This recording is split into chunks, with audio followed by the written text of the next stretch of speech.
Snakeskin hanging from a willow tree. All the birds flying out to sea. The sky's the furthest thing from blue, and all that means is whatever it means to you. A horseshoe hanging on your front door. You break a mirror and you're 7 years poor. If you cross your eyes and you dot your T's, all that means is whatever it means to me. Well, you crack that pack of cigarettes, turn the first one around, and if you see Abraham Lincoln, you pick him up off the ground. You got a rabbit foot in your pocket and a cross on your rear view, and all that means is whatever it means to you.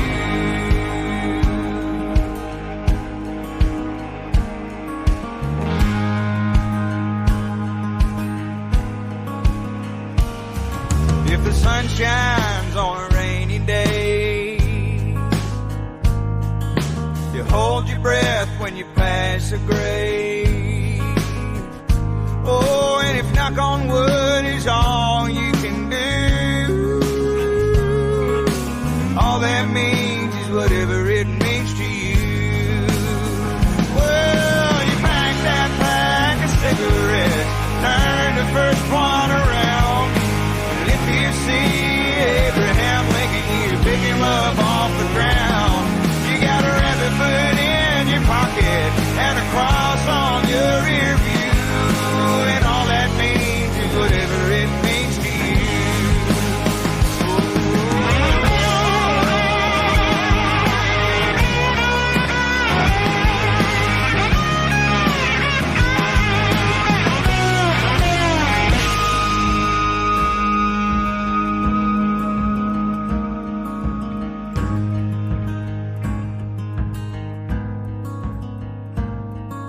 The stories told in all these songs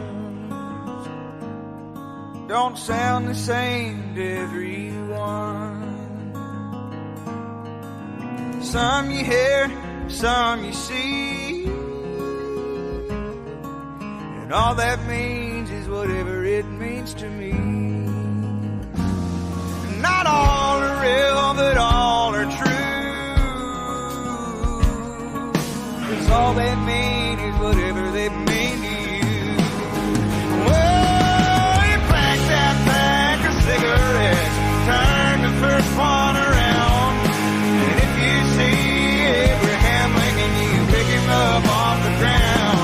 You got a rabbit foot in your pocket and a cross on your rear view, and all that means is whatever it means to you. Well, whatever it means to you.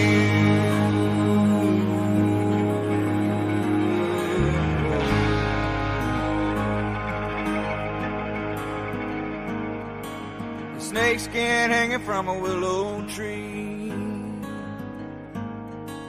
and all the birds flying out to sea.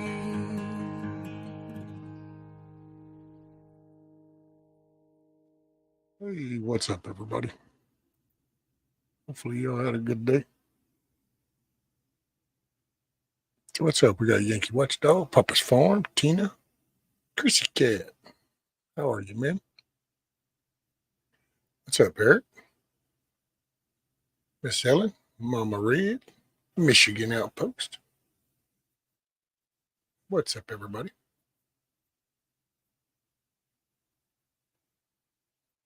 I figured I'd see what everybody was up to. What's up, Lady Smith? Dusty Country Road.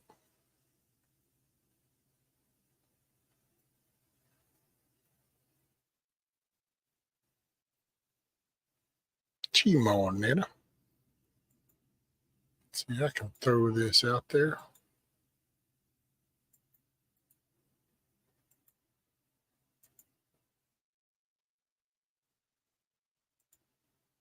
There you go. Anybody wants to come up,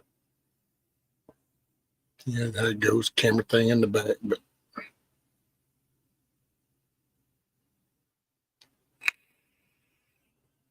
oh, I need to put on my railroad in the background. But I have the railroad.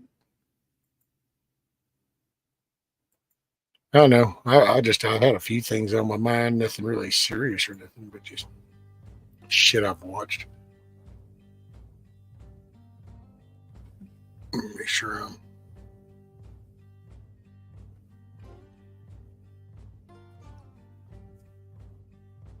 Okay, y'all can tell me if that's too loud.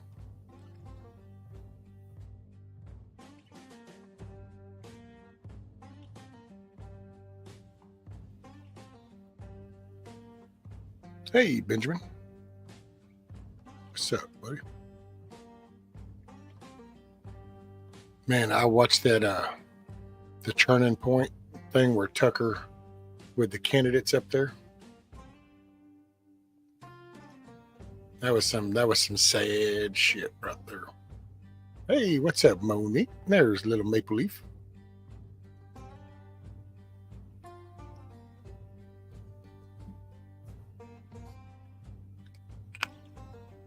Ooh, sorry, that was probably loud.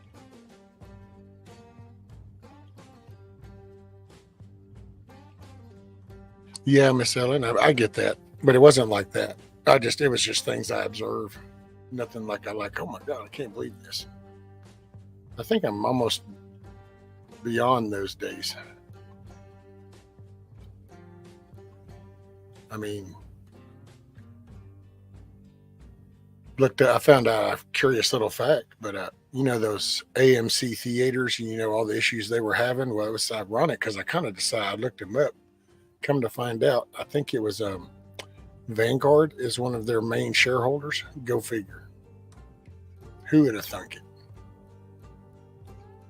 But I will say, I don't know how many people saw the Turning Point thing with Tucker, but Mike Pence, dude, I couldn't believe that dude had the audacity to answer like that. But he said, that's not my concern. It was like, I'm sorry, did you think about what you just said?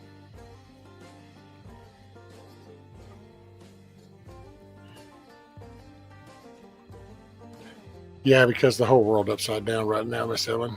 I mean, about the time you start to get a thought in your brain about surely that, it's like, oh yeah, it's happening. That might be a tad loud.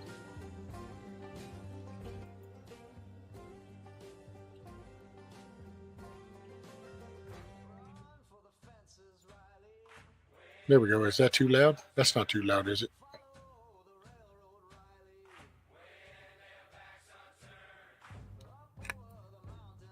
I know that wasn't. Sorry, I keep trying to remember to mute myself. Hey, I'm in a learning curve. I'm trying. Oh yeah, and boy, I'm tired. Look at this. I'm looking so scruffy and shit right now. I should have waited till Wednesday to shave the beard off. I gotta wait till then so I can get my razors and shit. Well, I ain't shaved in over a year, so I didn't think that through.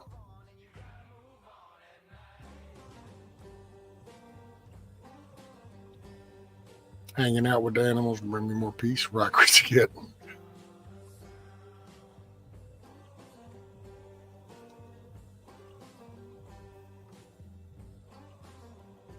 I gave them ice water today.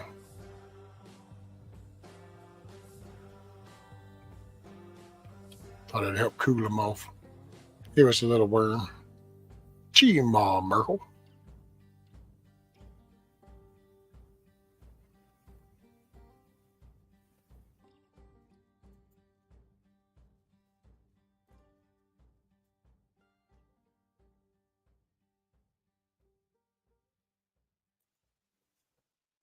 Okay, cool. Oh, I guess I should have put. I don't know. One day you'd think I'd figure this out.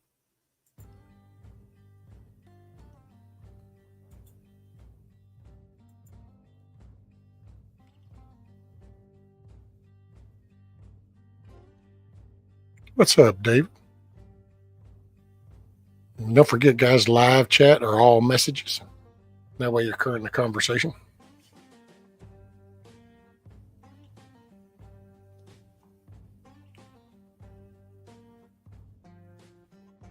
Oh, okay, Monique. Well, then that's the kind of, that means it's low enough. I just need some because with these headphones, if I don't have some kind of background noise, I hear myself breathe. Just not really want to hear myself breathe. Excuse me.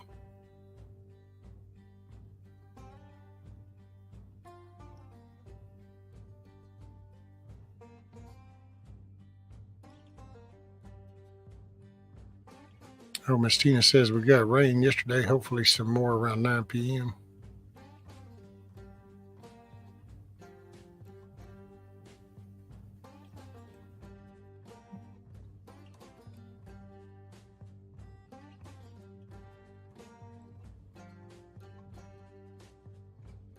There you go, Yankee.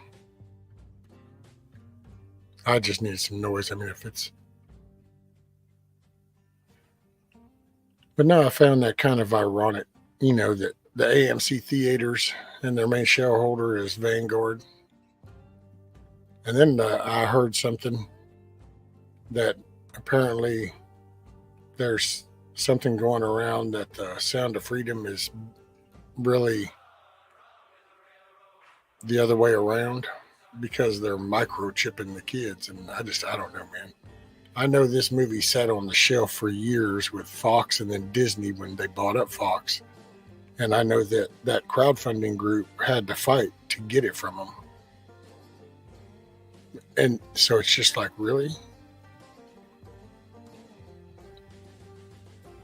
And so it's just all I can tell anybody, just be careful of the stuff you hear, take it with a grain. Right, Chrissy? That's a sure way to get it to rain is just wash your car. Wash your vehicle, it'll rain. For us around here, it's a running joke when the grader runs by. It's like, oh, it must going to be raining tomorrow.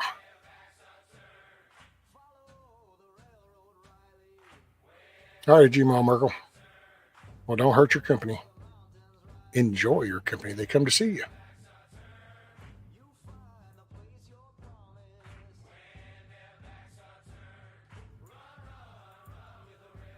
Right, David? Trying to deflect from it.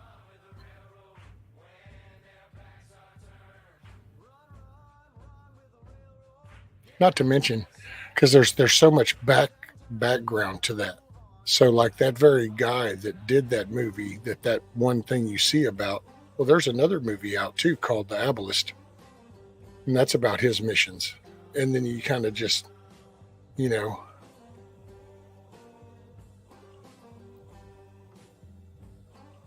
I think, because I know that there's a part of the interview where he even talks about going to the cartel guy. And I got to say, I could see that. I could see that in some of the rougher things that in the world that I was at in my younger years. There was something to be said about civilians. And so if you had gone to somebody of a bad group or something and said, hey, I need help because I'm trying to get these kids, they would have been like, sure. And if somebody had looked in and be like, oh, are you really working for them? Nope. It's just that everybody mostly loves kids. Only the evil people don't love kids. Think about that. Only evil people don't give a shit about kids.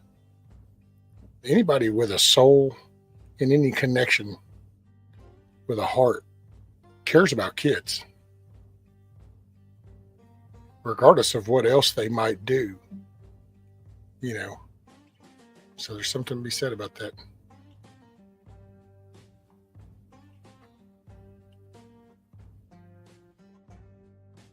And it's just kind of like, I don't know, it's like the little running joke. It's like an anti-aircraft gun. The only time you ever hear anti-aircraft guns or catch flak, as the saying goes, is when you're over the target. And that's why that said that. You don't just shoot up in the sky unless you see bombers over you. Then you go, oh my gosh, well, you don't get flak until you're over the target.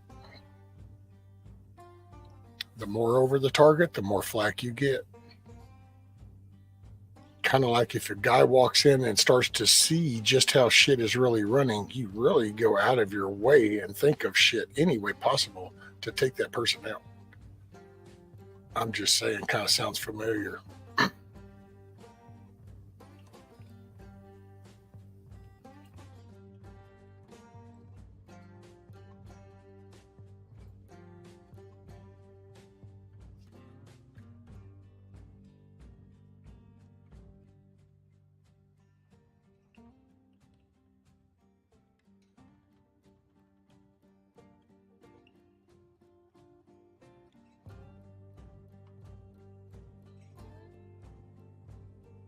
Well, that's it, David. Or it might have even been put on by them. And, once they're retrieved, then they're removed. I mean, all I know is I find it rather ironic. Hey, what's up, Indy? What's up, sis? I mean, okay, if all that was supposedly really it's bad, then why wasn't anything said for the last 5-6 years? Because the footage to all that, the details behind all that have been sitting on a shelf. That's all I'm saying. It's just a simple 2+2 type stuff. It's not a matter of who is it that said what. I look at simple things. Simple things tell me that, wait a minute. So nothing was said about this until it came out.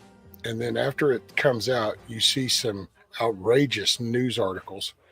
And like I told the missus, who in their right mind would target a movie about child trafficking unless you're like going to make a comment about, I think the scenery should have had a better backdrop or something to a certain scene of the movie. How the hell do you criticize a movie that says, hey, we're busting child traffickers? So just to even try to think of something, it has, Tina. That's what it has for 5 years. It was actually it was owned by Fox. And then Disney bought up Fox Media. And so then Disney sat on it. And a crowdfunding group is what had to go get that. Well, they raised money.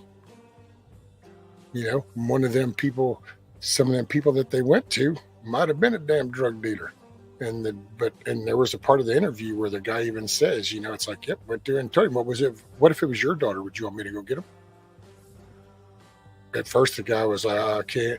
But then he thought about that and it was like, yeah, I would. So guess what? I don't know, man.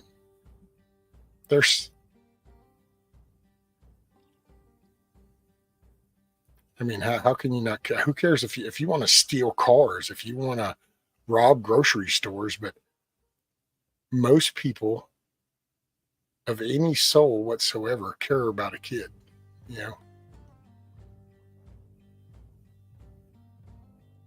Yeah, later, G-Mo. G-Mo Merkel.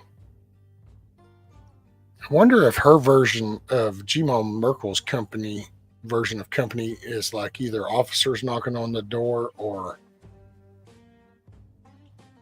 people, I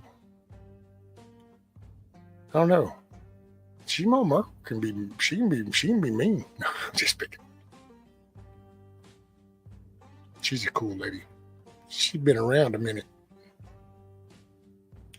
Need new nowadays scene. I'm trying.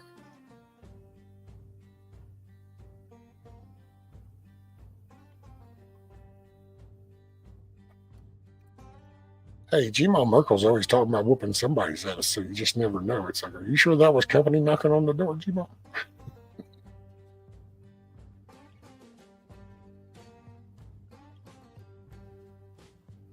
Yeah, Miss Ellen.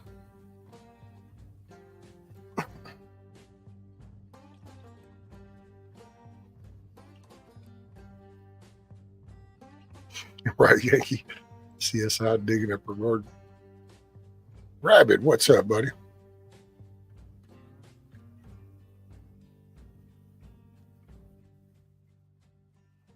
Yeah, right, Chrissy, she would. Tina says, just tired of the smoke screens. Oh, look over here while we do something. Yeah, but that's depending on how you want to look at it. You want to look at it from a spiritual aspect, you can say, well, that's the devil's full of confusion.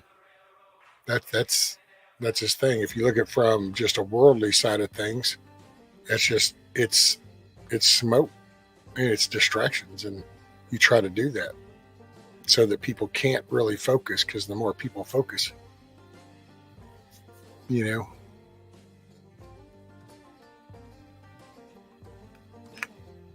Hey, what's up, Garrett?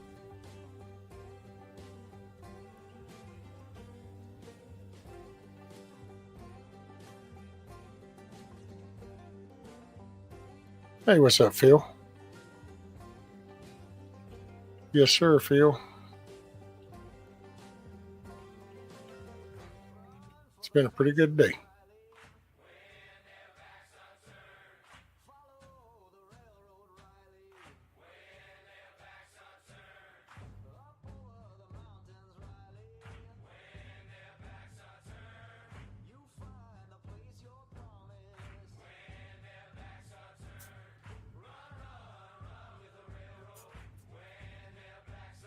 It's not even as far as the rituals, Miss Ellen. It's just, can you imagine being a 4-year-old, 5-year-old, 6-year-old, and you're snatched up by somebody, and then you're just, you're just, you're treated very badly. Yeah, I'll just leave it with that. But I just, and just the fact that, I don't know. It's like I told the missus. It's people can talk about AMC cutting down the thermostat, AMC dropping the sound, all these things AMC, but it's not just AMC. AMC is a corporation name. The person that was running that theater could have turned that thermostat up. That audio guy up there running that movie, he could have turned that volume up. So you got to look at people that are willing to support that kind of shit. It's like that article by, I think it was the Rolling Stone, that called it a superhero dad movie with brainworms or some shit. Okay. It's not the Rolling Stones, though. The editor approved that story. A person read that story, and then somebody commenced to printing that story. So they were totally okay with it. That's what, it's the details. That's the shit. You got to look past the sign. Look what's behind the sign. Because a lot of this is just namesakes.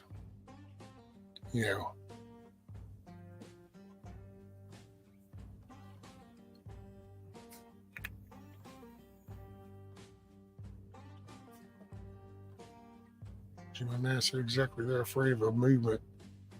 For a movie, want to discredit at all costs. Worried we'll see where. Well, it's the same thing with the border. Think about it. 7 million people have come across the southern border right here by me, just a few hours away, kind of shit.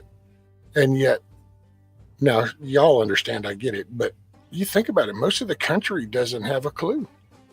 They don't think it's that bad. Why? Because, like I've said before, every bus station, airport, doctor office, waiting room of some sort is watching CNN, MSNBC, Fox, ABC, CBS, or NBC.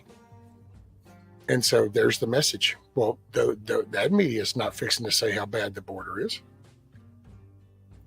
Fox dabbled on it, but they didn't even, you just call a spade if you're really trying to address an issue. All this bullshit is a bunch of smoking crap talk. This is look at me. I'm making sounds I'm bumping my gums and shit's coming out of my mouth. That should mean something, and it doesn't. What's up, Anthony? What's up, Anti-Jet? TT1 in the house. Coop gang. Whoop. Rescue, this movie has turned the industry on its head. They're in a strike. And this hits here. They worked on this movie going back. Yeah, that's it. Oh, well, and it just hit, I think it was 54 million.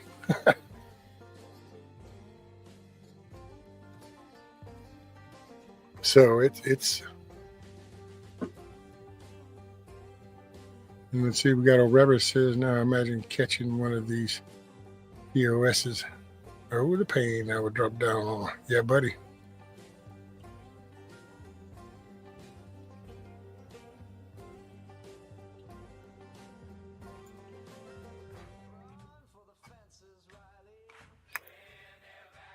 It just, that's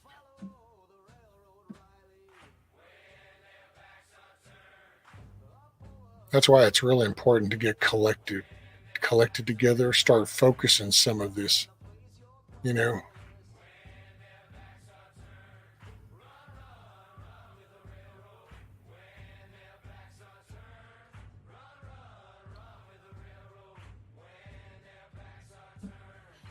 know.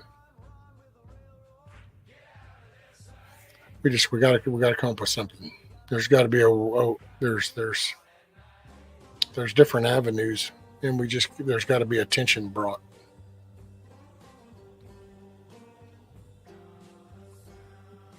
you know.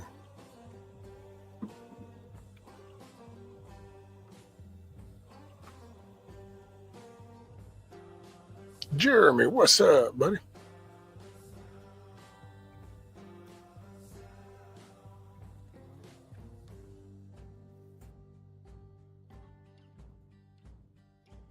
Right, TT1. That's what I was talking about. You know, I mean, how can a movie about something like that? How can you have something bad to say unless you're just going to say that, wow, you know, the glasses that they used for that one scene might not have been the best. I mean, we're talking about rescuing kids, man. How can you gripe? Hey, what's up, Nikki? Ah, just finished dinner. Hey, Jeremy, you ever do any first-person shooters? Got that 6 Days of in Fallujah. Don't know if you've seen that. Hey, Snooks. Well, what's up, lady? Hadn't seen you in a minute or two. That's another one of the ladies. Hold on, I need to see some things I couldn't do till now. She's one. Oh, wait, where's he go? There it goes. Hey. There we go. And wait, where'd he go? Sorry, I'm doing stuff.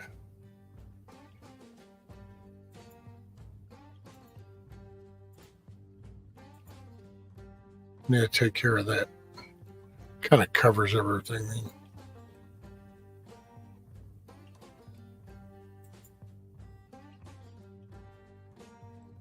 And I guess I could.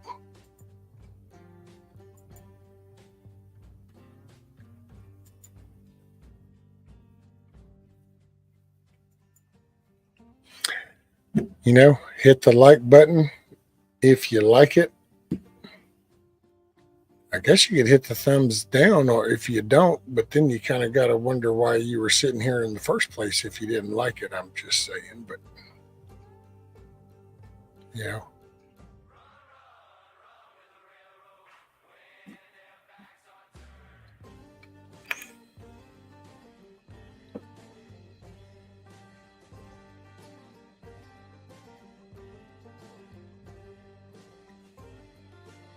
Yeah, all the cool people hanging out. Yeah, I don't know. Figured I'd see what everybody was doing. And, you know, like I said, I've watched some of that Turning Point. I don't know how many people saw the Turning Point stuff with Tucker and these candidates, whatever. That was some funny shit to me. I mean, it's sad that these people say that thing, but just watching the body movement, you can watch it. And it's like that. What is his name? Asa Hutchinson or something. That dude was funny as shit. What's up, Constitutional Carpenter? What's up, Matt?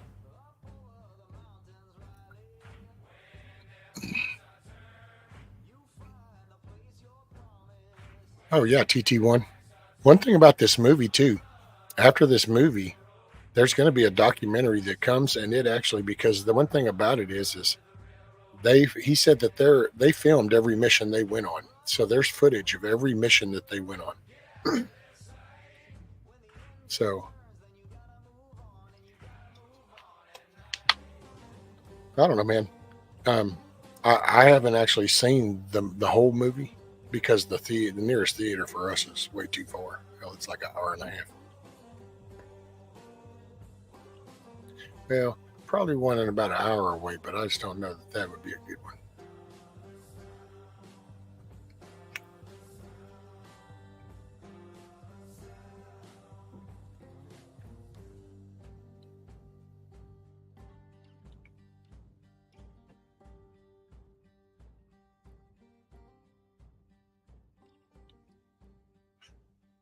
Yeah, see, and that's just it. Chrissy Cat, see, I don't see for me to need to be very descriptive or any of that. The matter of fact, I would have just encouraged people to go. Matter of fact, go watch the movie, because then you can kind of see how the reaction to the movie is. Because then you can see how maybe some theaters don't want to turn the sound up, or they don't want to turn the air conditioning on. So, but I've watched the interviews of the actor and the real agent. I've seen basically the filming side of the movie. I've seen shots from that, so I've footage. And plus, I mean, if you tell me you hurt kids, that's all I needed to know. How and all that. No, I don't need to know. All I need to do is you hurt kids. I'm a simple kind of guy, because there's no justification. Yeah, the missus will tell you. I could ask her to come here. She'll tell you I bounced the guy across the street off his tailgate because he sat there and punched his son in the face in the ditch right out there. I even had a jacked up leg. I limped faster than my kids could run. And there's just, I got the first thing out of my mouth after I was bam and bounce, and it was, you are supposed to be their protector. They're not supposed to be scared of you. That's make wood chippers great again.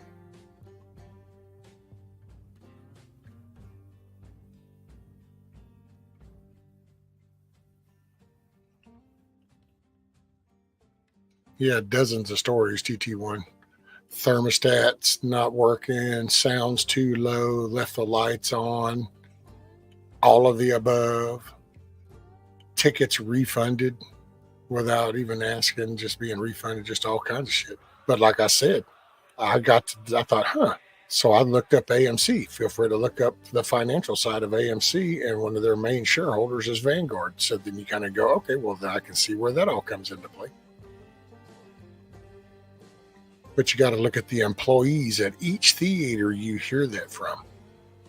Because it wasn't like it's all controlled, from one location. It ain't like a Walmart where everything's controlled out of Bentonville. So that means somebody in that theater location right there in that town at that location decided not to turn the thermostat up, decided not to turn the lights off, that decided not to turn the sound up. That's a given.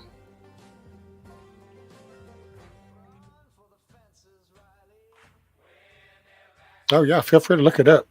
I mean, I guess I'll do it just to show you.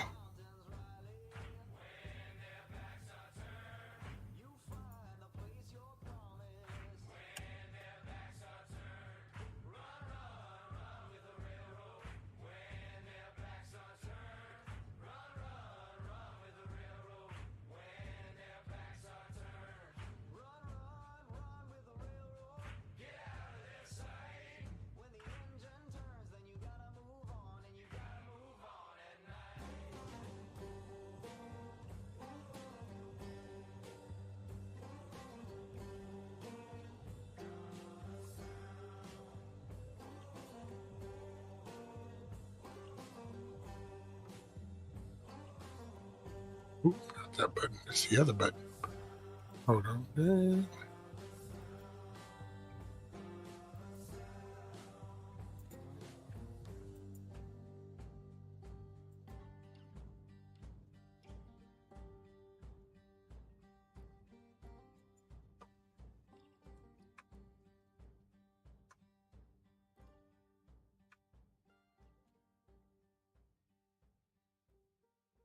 I mean, I could go through the whole thing and highlight every time it's mentioned that, but there's the main thing right there, Vanguard Group Incorporated, ownership shareholders. And here's where it says AMC Entertainment.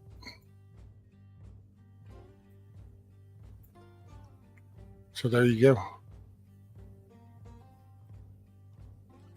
I mean, I only do that because I just want that, just reassure that to everybody. Just because somebody says something.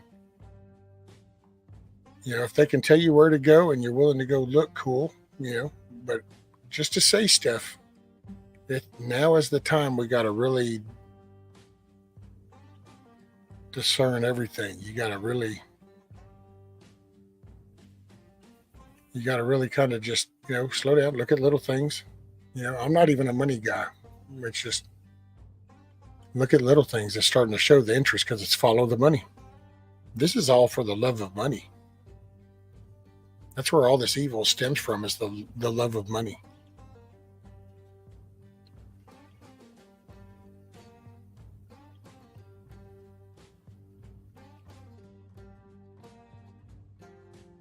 Let's see. If I had to guess, that employee has septum piercing and blue hair. It's a sick bit. Right, Constitution.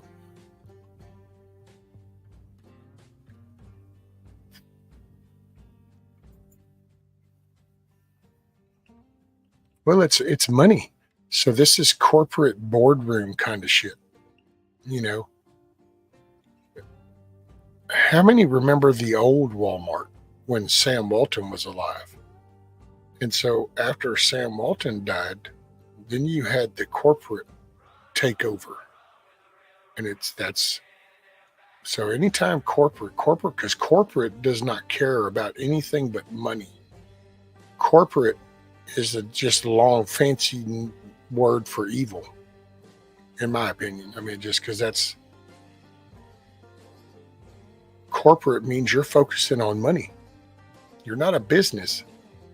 Businesses can just be wanting to make a product and then offer it for people, make a little profit to sustain and take care of their self while they're making more to help people. And that's business. Corporation's all about the money.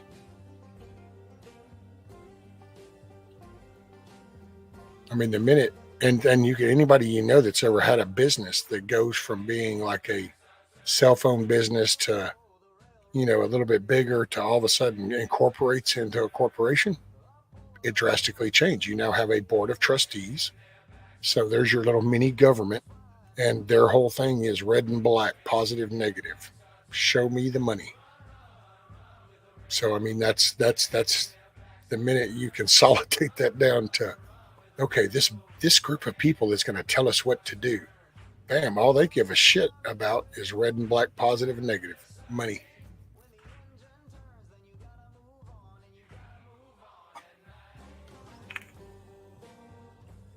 Right, Yankee?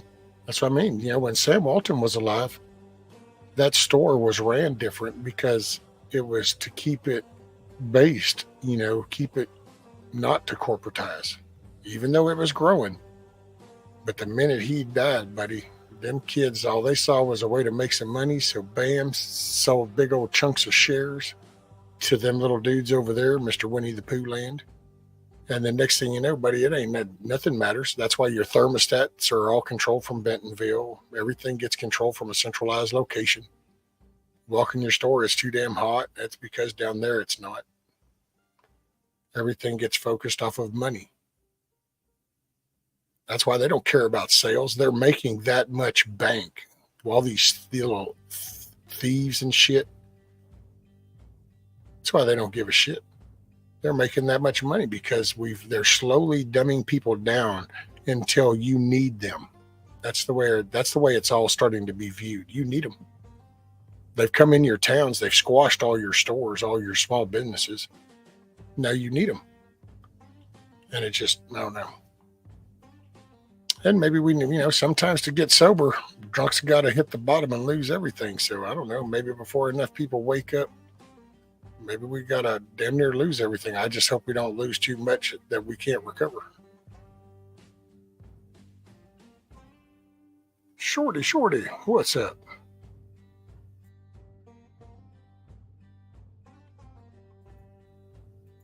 If anybody wants to come up, you just got to let them holler at me. I'll throw the link out there.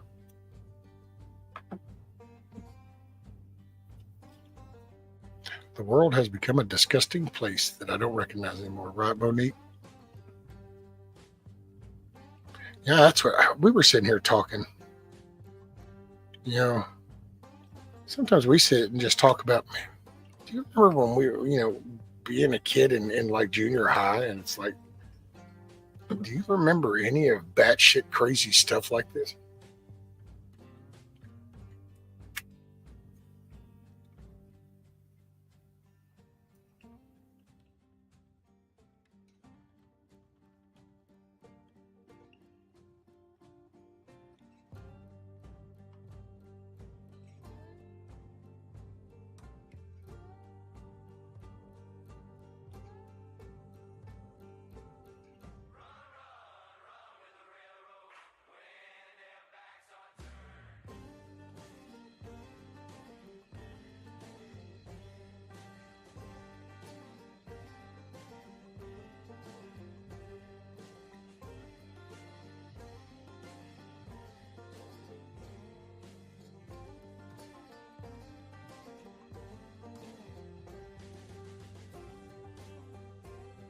That's it, Snooks.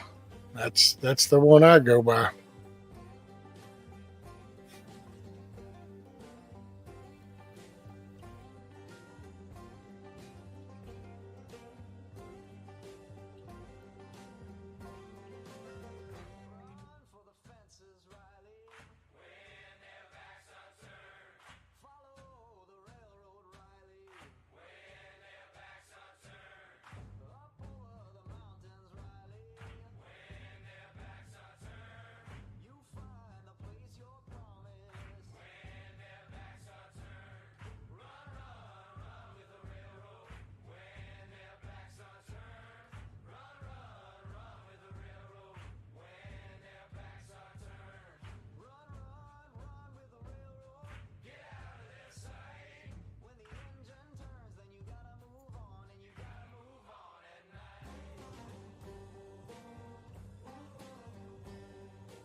Man, I hadn't seen Wingnut.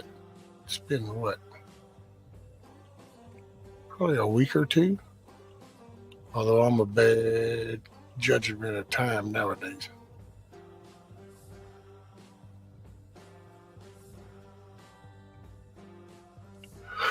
Rabbit.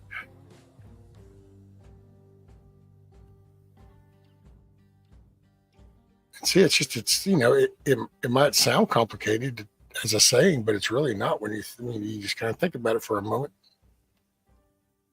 It's like, no, what you are really stands out regardless of what you say.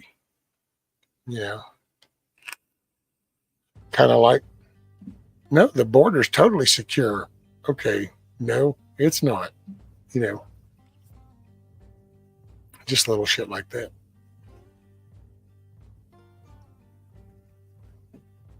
Hey, what's up, milkmaid? Hopefully you're doing good. Or winding down. Yeah, that. Hey, Rip Curl, what's up, brother?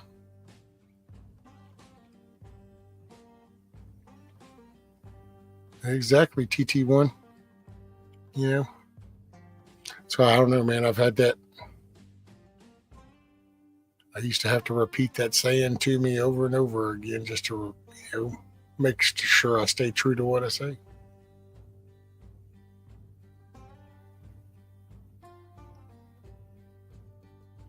Well, what it means, Monique, is basically your actions are speaking for you, not your words. So what you are stands over you, so it's your actions are actually speaking, and it's loud enough that it doesn't put out what you say to the opposite. Just hypocrite. Don't want to be a hypocrite. Say what you mean what you say.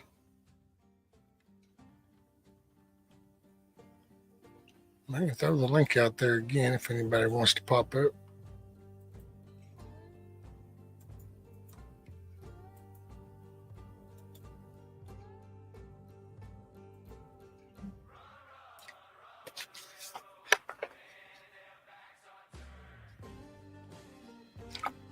Exactly constitutional. You will know them by their fruit.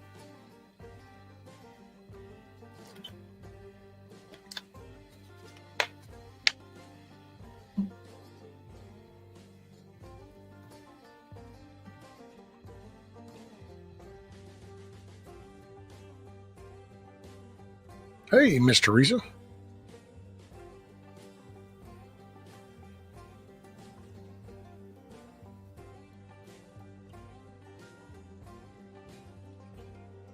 Exactly.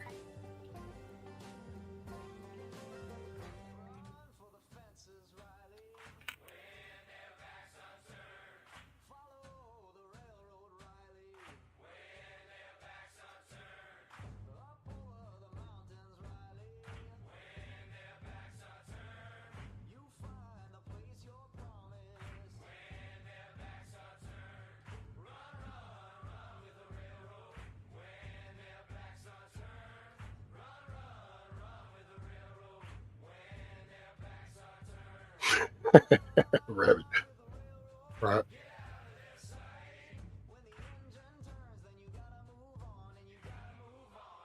There's a time and a place for everything.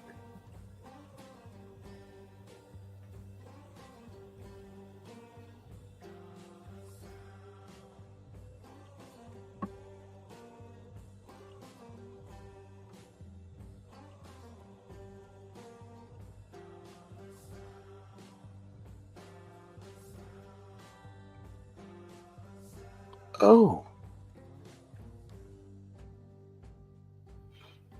man. Okay.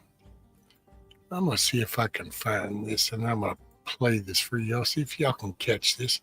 I heard the weirdest shit, and I've been meaning to go back and look this up. I'm going to find out where this bill is.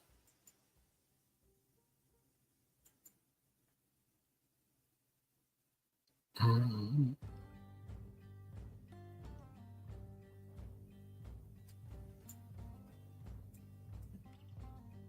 Let me put that up there so I don't miss nothing in chat while I'm doing this.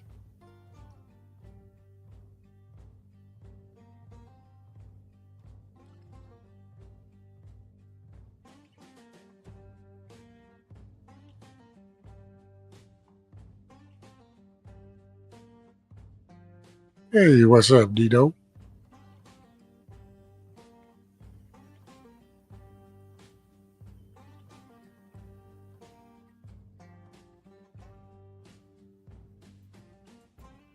Okay, well, that would be a funny one.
I was going to look this up.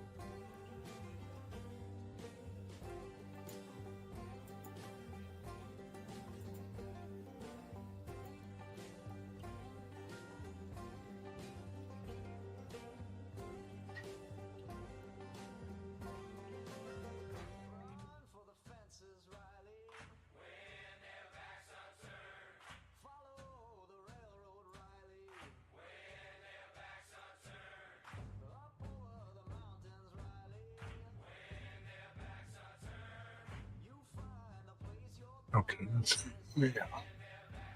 Let's see. And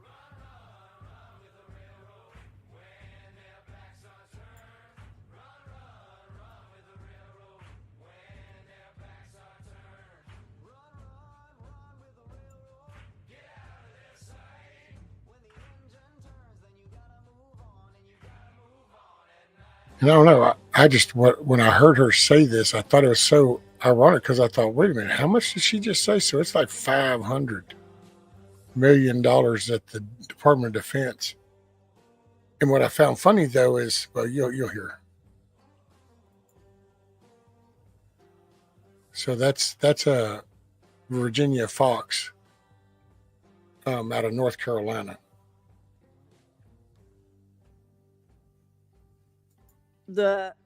The fact you said that system works, but in 2021, the Office of the Special Inspector General for Afghanistan reported that the Air Force spent $549 million to purchase 20 cargo aircraft for the Afghan Air Force, but due to unreliability Catches. and numerous complaints about safety, the program was suspended, the planes were destroyed and turned into scrap metal. And Did y'all catch that? They were destroyed and turned to scrap metal, or were they? Or were they? Watch, do that one again. reported that the Air Force spent $549 million to purchase 20 cargo aircraft for the Afghan Air Force, but due to unreliability and numerous complaints about safety, the program was suspended, the planes were destroyed and turned into scrap metal. And So you just produce all these and just, oh, well, damn. I don't know, man. There's a mix up in paperwork and shit, and we don't really can't figure it out. Okay, just scrap it all. Really? Really? Really? Really? That's how that goes. It's so yeah. I got to look that one up. It's the 2021 Afghanistan report. Now I caught that as she was talking, and I was like, wait a minute, what'd she just say? So you just destroyed planes because of some paperwork shit in the system? Like, there's over here in Vegas, we have a whole field full of planes all the way back from World War II and shit sitting out there. And yet, but not these brand new built ones, these brand new built ones where, we had to scrap these. We had to destroy these. Sure you did. Sure you did. So yeah.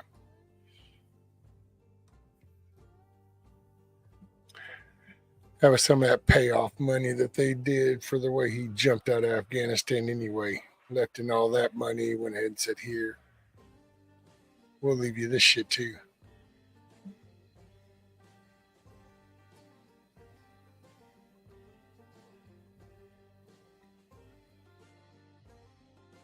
Yeah, exactly, Lady Smith. It's a bad. I just thought that was so funny. It's like, so what? Because it's a system failure, you just destroy all these brand new planes. And yet we have plane graveyards out here in Vegas and shit, Nevada, fields of them.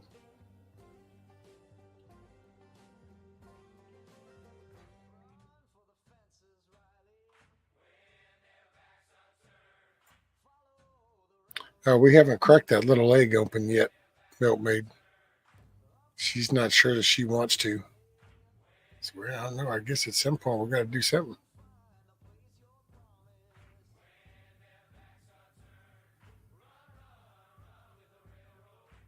You can believe none of what you hear and half of what you see.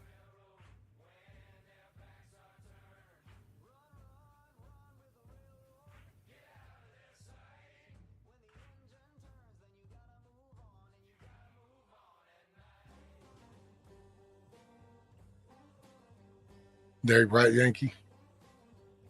So it's like, wait a minute. So we build these new ones, but because there's some little system error, we have to scrap them all?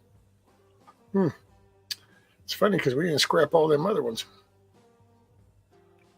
Right, Anthony?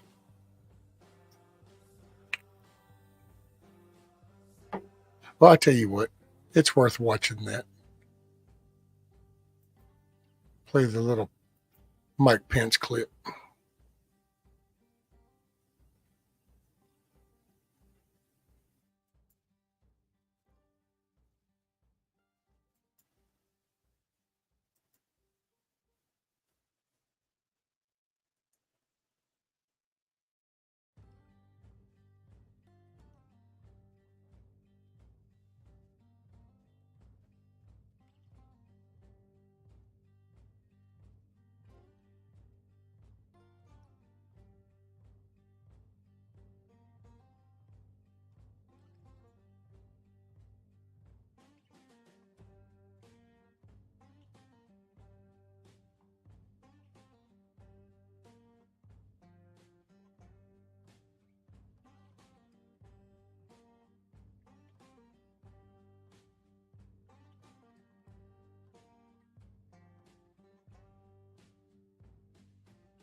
Mic is on. Woo! Thank you, Mr. Vice President, for coming. You bet. Thank you, Tucker. So great. How about a round of applause for Tucker Carlson for being here and doing this, everybody? Yeah, Michigan. That's fine. The only I thought I was going to get off easy. I got on stage. There was no Tucker. So, you know, there's a recession when one of us doesn't have a job. It's me. that would actually be two of us, Tucker. Actually, I'll start there. Are we in a recession? You know, I think there's a real possibility that it's already hit parts of the country. Yeah. I mean, look. Well, ain't he a smart Joe mofo? Biden comes into office, and along with Democrat majorities in the House and Senate, Yeah, because you let him. they launched a gusher of spending, $2 trillion in unnecessary spending that initiated the worst inflation in 40 years. They launched a war on energy. They dismantled all of our successful policies at the border, created the worst border crisis in history. And the reason I'm running for president of the United States is because I know we can do better. No, it's because you're. We can bring this nation back. We can And you're being restore paid to cause the to break American up the vote on the economy. Republican We can side. secure Shut up, our Smack. border, and we can stand for the God-given liberties that have always made this country strong and true and great. Amen. Amen. Well, thank you. And we can certainly do better. That's for sure. So I have to ask you, since you were a witness to and in some unintentional way a participant in one of the most widely covered events in American history, January 6th, what was that? Do you think that was an insurrection? Well, first, look, can I just take a moment just to say thank you to the family leader, to Bob Vanderplatz and the whole team. See, this is what pieces of shits do. See that it's called. Oh, you might have to ask him. And look at Tucker's response. I think it's priceless because he goes, "Well, can I take us?" And he knows exactly what he's doing. It's like, yeah, you're trying to divert the attention because he's a piece of shit. I'll tell you what I remember from that day. You know what I remember seeing that day? I remember that day whenever that one dude walked up to that thing. I remember watching Pence's hand come down, and I remember seeing a gold coin go from this hand to his hand right as he was coming down those steps. I remember seeing that. What that represented, I have no idea. I just remember seeing that and thought, wait a minute, what the hell was all that about? Yeah. Team here. And to our friends at Blaze TV, including my old friend Glenn Beck. We're standing here on a historic day in Iowa. What do you think of the fact that she was shot? Yeah. Well, Oh, yeah. Let me back that up. Hold on. What? Thank you for doing that. and we can stand for the God-given liberties that have always made this country strong and true and great. Amen. Amen. Well, thank you. And we can certainly do better. That's for sure. So I have to ask you, since you were a witness to and in some unintentional way a participant in one of the most widely covered events in American history. The last 2 years, but it was a riot that took place at the Capitol that day. I saw firsthand where they'd evacuated us down to the loading dock. Hey, Mrs. Thing. Below the Senate chamber, police Thank you officers. for subbing. Appreciate you. As the day wore on, we're streaming through 150 law enforcement officers that were assaulted. Obviously, the tragic loss piece of shit of life ransacking the Capitol that occurred.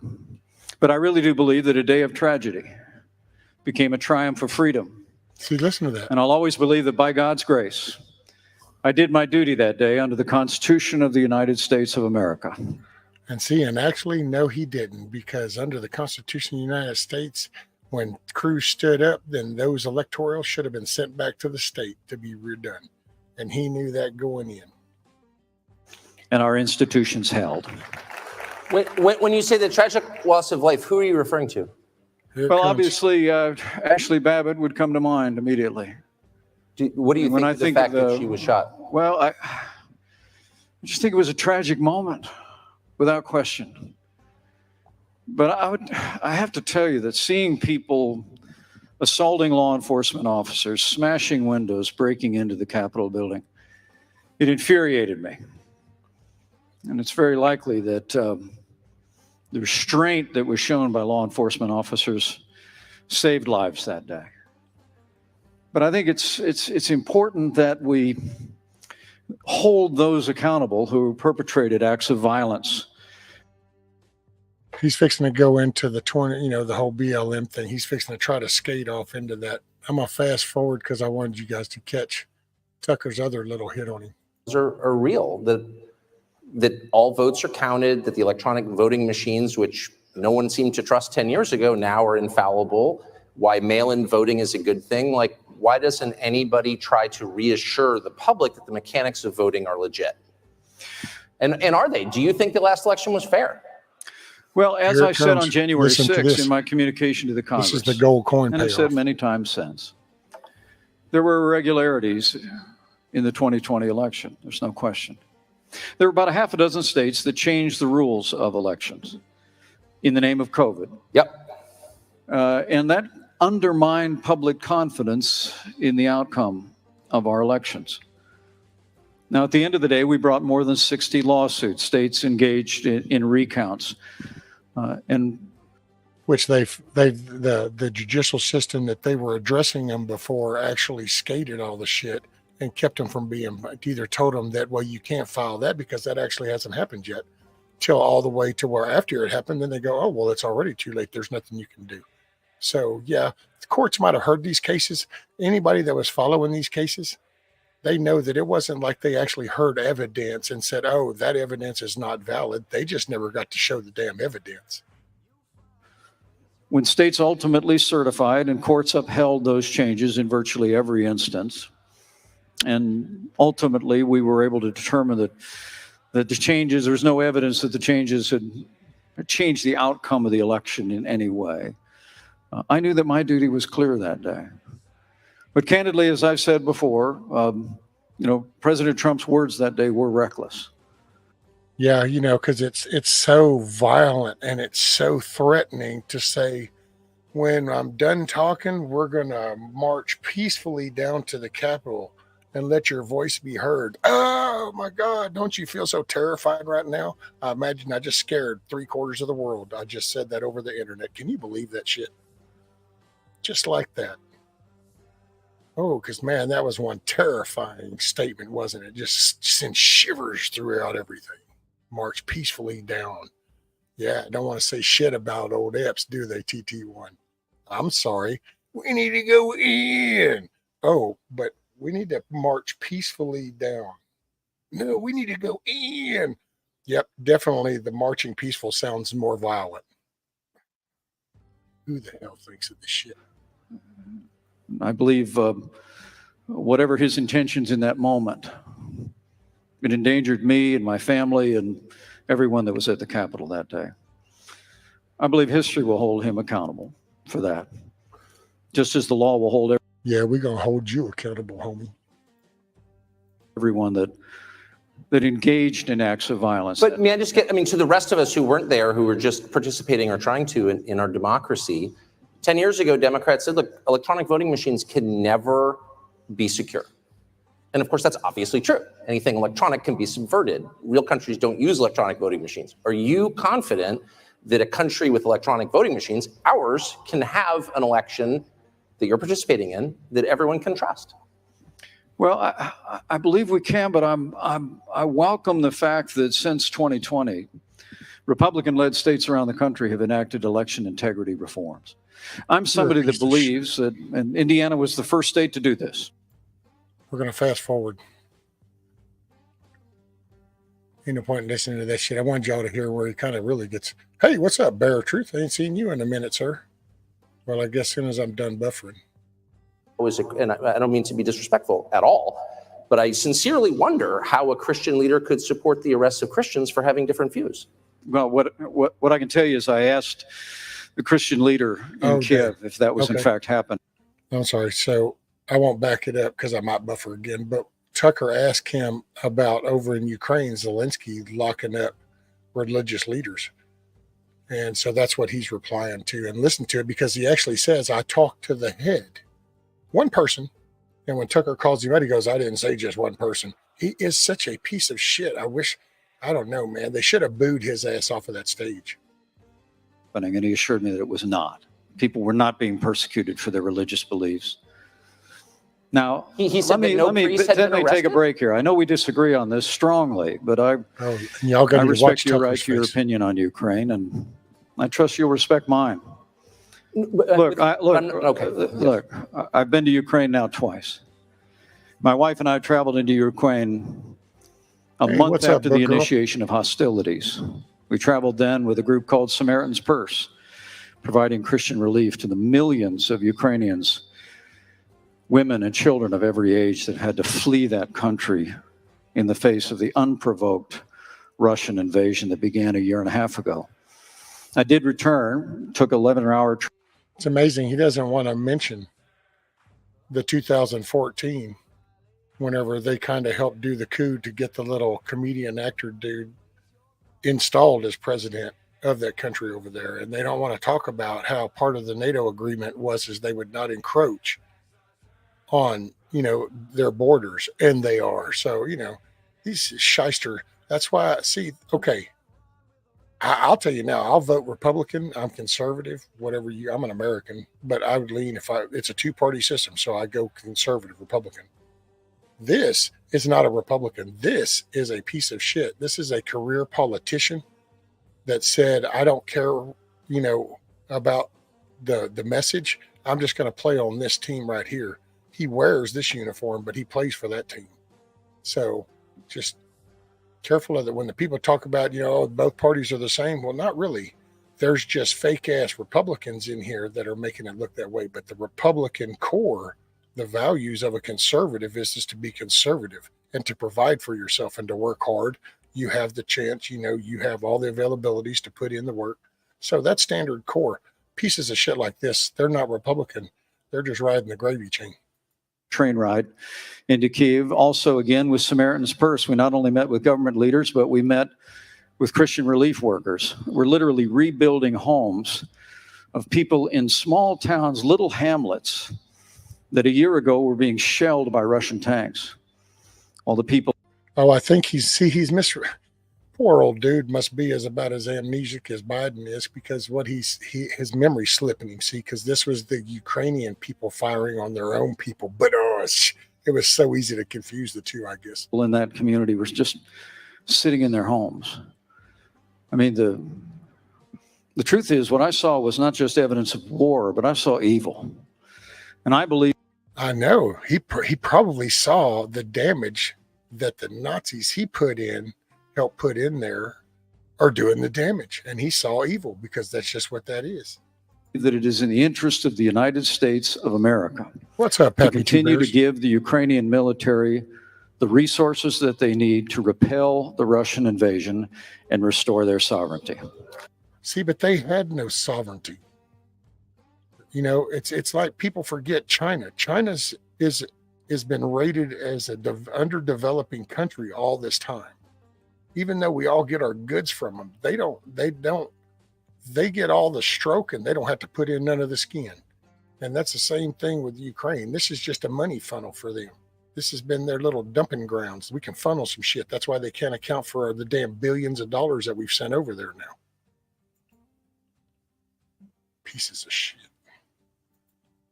Would you, may I ask, would you be, and I believe you have a good faith position on this, and we have disagreements on it, but I want to just, I can't let you elide over the question of the treatment of Christians. I know, I heard and that would again. you be, well, no, but hold on, would you be problem is willing? You don't accept my answer. I just told you that I asked the religious leader in Kiev if it was happening. Watch. You asked me if I raised the issue, and I did. And I'm saying I also raised. Now, he just said, I told you I asked the religious leader one. With the Ukrainians, and I was told that there are religious leaders who have been working with the Russian military that is. So see, we can justify doing it now. He's going to say that they were working with the Russians. That made it okay. Murdering people by the thousands. Okay. I mean, Tucker, look. Wait, but hold on. Don't you think? Let me explain to you what I think our national interest is there. I would think you would have greater concern for religious liberty in Ukraine. And I'm surprised I told you I raised the issue of religious liberty. No, you spoke to one person who's clearly on one side of it. And there are many, many news reports that are not disputed by anybody that many clergy have been arrested in Ukraine. And I'm merely saying I may not agree with their views. I'm not Russian Orthodox, but you can't arrest clergy for having different views, period. Because if you do, you violate the basic tenet of religious liberty. I won't I want to be clear with you. I won't stand by it. I won't stand for it. If people are being persecuted for their religious beliefs, I won't stand for it in any country with which a country. And see, this behavior, though, This behavior is all scripted. This is the same. If you go back to looking at like when he was running Trump's coattails in 2016, this is the way he was talking whenever he was running coattails in 2020. This is what this is nothing but a script. Y'all, everybody talks about AI robots. Well, there's your one in the flesh. That's all that dude knows is fucking that piece of shit political talk. This is the script. This is what all I know. This is I just repeat, and I get paid. Our nation is supporting, or our allies are supporting. Yes. Period, paragraph. But let me say to you, our national interest in Ukraine. Okay, and I'm telling you, this is winding up because I think you're going to like the ending to this. I believe is born of the fact that I spent 10 years on the Foreign Affairs Committee in the House of Representatives. Okay, follow these numbers. That's 10 years on the Foreign Affairs Committee. That's 10 years there. I spent 4 years as vice president. So there's 4 years as vice president. So there's 14 years.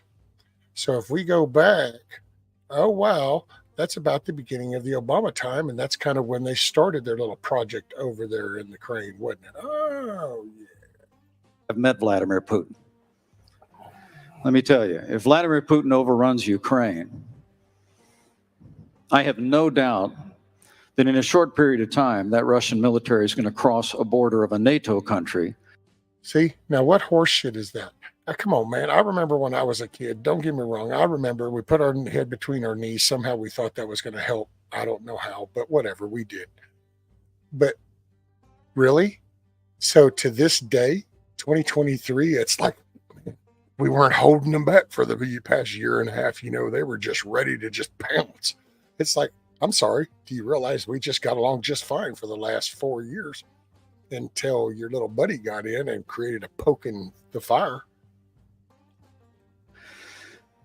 That our armed forces will have to go and defend.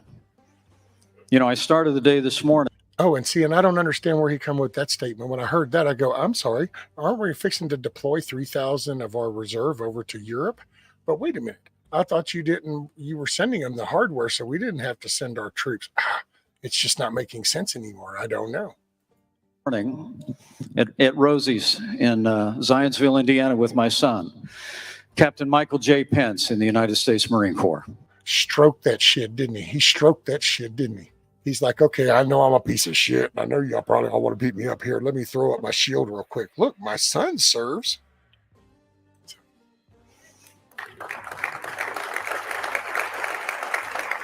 My son's a fighter. Did you notice that long ass pause? Because that was called, you know what? That was almost like who was that? Jed Bush that said, would y'all clap or something? That was almost like, would you clap? He was just sitting there looking. You see the long pause? It's like, come on, somebody applaud, do something. Save me. Fighter pilot. My son-in-law is a Navy fighter pilot. And I'll tell you what, I never want to see American armed forces in Ukraine. I want to give the Ukrainian. Well, I guess he should have told that to Biden because homeboy just signed the order sending 3,000 troops that way. So I don't know. Military, what they need to fight and repel the Russian invasion. I think we need to stop them there so that our men and women in uniform are never called upon to stop that Russian military. Kind of like the damn order that just got signed. What the fuck?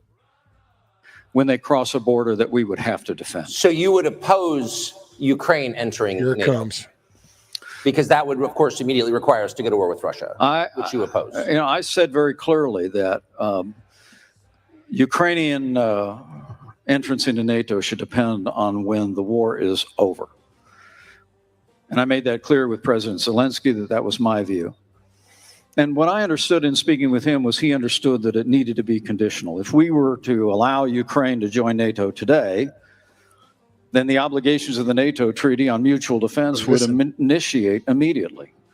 And it would initiate immediately. But if we'll go ahead and get this one over, then we can get them in, and then we can threaten them every day. We'd be pulled into a conflict. I don't want that to happen. But I do believe that after the war is won and over, that welcoming Ukraine into NATO, embracing them with open arms in the West, is in the interest of our security and of our nation in the long term. And let me also say, I think this fight is also. I think this fight is also about China, Tucker. Oh yeah. I know we don't talk about that enough. I know Here comes this stupid shit. a lot of people say, and you may hear from some other candidates in this race, that we ought to be focused on China. Well, I gave the first major speech in our administration, changing administration policy on China. We called them out. No, We you didn't do imposed shit, tariffs. motherfucker. We rebuilt our Sorry, pardon my military. French. I mean, in a very real sense, we were tougher on China than any administration in the modern era had ever been. But I really do believe that by giving the Ukrainian military what they need to repel the invasion, we will also send a deafening message to China that America and the free world will not tolerate China's military ambitions in the Asia Pacific, or their intention that becomes more clear by the day against Taiwan or any other place. But I really do believe peace comes through strength. Well, I'm glad and the you United picked that States up of on Trump, America at needs least. to continue to project strength. But let me say one last But thing. we've run out of ammunition, here so we're comes. sending him cluster bombs. Yeah, So because we've sent our ammunition to Ukraine, which has not yet won the war, whatever that means, no one has defined it. But isn't that prima facie evidence that we have become weaker militarily by our support from Ukraine, or how am I missing something? Well, We're out of ammunition, so we're sending cluster bombs. Well, Hey, Miss Ellen, you have a good night. Make it a good night. And yeah, I know. And NATO is a joke, and it's the same. It's no different than the Cuban Missile Crisis for us. I'm sorry, you start putting missiles right over there in Cuba. All of a sudden, we were like, "Hey, hold them up!" No, not in our backyard. And it's amazing because they got a base going on over there. I think China's building a base over in there, and yet no, we're not addressing that at all. But then again, this dude sold us out. first off, since Joe Biden took office, he's been working to cut military spending. And frankly, the recent debt ceiling deal that was done, if they don't pass all their 13 appropriations bills, will result in a 1% cut in our military spending after inflation in 2025. Look, China is floating a new battleship. So then I guess all them damn every month Republicans in the shouldn't have gone Pacific. with raising all that shit. We don't need to rebuild our military. We need to build a military strong enough to meet the challenges America will face in the 21st century. And as President of the United States, I'll do that. Amen. No, it I isn't. promise You're a you. failure. Last question on Ukraine, though. The Pentagon says that because of the munitions What's up, and the material Jerry? we have sent to Ukraine, Yeah. we're very low Get ready. Right. in On our stockpiles. 155. Is that a concern to you? Yeah. Get ready, Papas. On the 155 That's kind artillery. of coming. And I have no reason to disbelieve that. Look, it's the answer, though, is not to shrink from America's role as leader of the free world. The answer is to invest in our national defense. I really do believe that. Look, remember, in a year and a half, and again, we have a strong disagreement on Well, that. I'm not sure we do. That's okay. Well, that'd be great if we didn't. Smart ass. But let me say to you, we've made real progress there. Look, a year and a half ago, Russia had the second most powerful military in the world. Today, they have the second most powerful military in Ukraine. All right? That's progress. That's progress. And that's a result of what the United States and our allies have invested. But let me say one thing about Joe. I'm Can I sorry. say one thing about Joe Biden on this? Okay. And I've been critical of him. Look, Oh, shit. our administration came in, and the Obama-Biden administration had refused to give military support and resources to Ukraine. Okay, We here it ended comes. that. We started providing Javelin missiles. I'll never forget standing in the woods a couple of weeks ago in a little town called Moshe, where the soldier told me about when the Russian tanks approached and how many soldiers they lost in the first 24 hours. And then the colonel looked at me and smiled and said, Exactly right. and then the Javelin missiles arrived. And I said, we sent you those Javelin missiles. And he said, yes, sir, you did. I mean, we provided arms to Ukraine so they would be better equipped for this moment. But me ask When you a it question. came, I'm sorry. Joe Biden cut off military spending when he came in. And even after that heartless, fixing to have it, unprovoked isn't it? invasion, which Joe Biden actually said, we don't know what we'd do if it was a small invasion. I mean, he signaled incredible Right. weakness, especially after that disastrous withdrawal from Afghanistan. And all along the way, the Biden administration has been slow in providing military support. Listen to Make no this shit. mistake about this. We promised them 33 Abrams tanks in January. Listen I to this heard shit. again 2 weeks ago in Ukraine, they still don't have them. We've been telling them we'll train their F-16 pilots, but now they're saying maybe January we'll let somebody transfer some jets. I'm sorry, Mr. Vice President. Have you? I know you're running for president. You are Thank you. distressed. You Thanks are for noticing. distressed that the Ukrainians don't have enough American tanks. Every city in the United States has become much worse over the past 3 years. Yeah. Drive around. There's not one city that's gotten better in the United States, and it's visible. Our Listen. economy has degraded. The suicide rate has jumped. Public filth and disorder and crime have exponentially increased, and yet your concern is that the Ukrainians, a country most people can't find on a map, who've received tens of billions of U.S. tax dollars, don't have enough tanks. I think it's a fair question to ask, like, where's the concern for the United States in that? Well, it's not my concern. It's not my concern. Tucker, I've heard that routine from you before, but that's not my concern. I'm running for president of the United States because I think this country's in a lot of trouble. See, I'm sorry. Why doesn't somebody slap him upside the head? It's like his wife ought to go up there and slap him upside the head. I'm sorry. That dude just rattled off like all our American problems. And then this guy said, that's not my concern. And then says how we're in trouble. And it's like, no shit, you dipshit, paid off piece of crap. I think Joe Biden has weakened America at home and abroad. And as president of the United States, we're going to restore law and order in our cities. We're going to secure our border. We're going to get this economy moving again. And we're going to make sure that we have men and women on our courts at every level that will stand for the right to life and defend all the God-given liberties enshrined in That our dude's just Constitution. picking up Trump's little Anybody that says that we can't be the leader of the free world and solve our problems at home has a pretty small view Watch of Tucker. the greatest Tucker ain't nation got on nothing earth. for him no more. We can do both. And as Watch. president of the United States, we will secure our And border. watch the look We on will his support face. our military. We will revive our economy and stand by our values. And we will also lead the world for freedom Watch his under face. my administration. I promise you. Amen. Vice President Mike Pence, thank you very much. Look at the shock. Thank Look, you, he's Tom. still holding Thank mic. you. It's like, oh, wait, Thank we're you. over? It's like, yeah, I'm done with your ass. Yeah.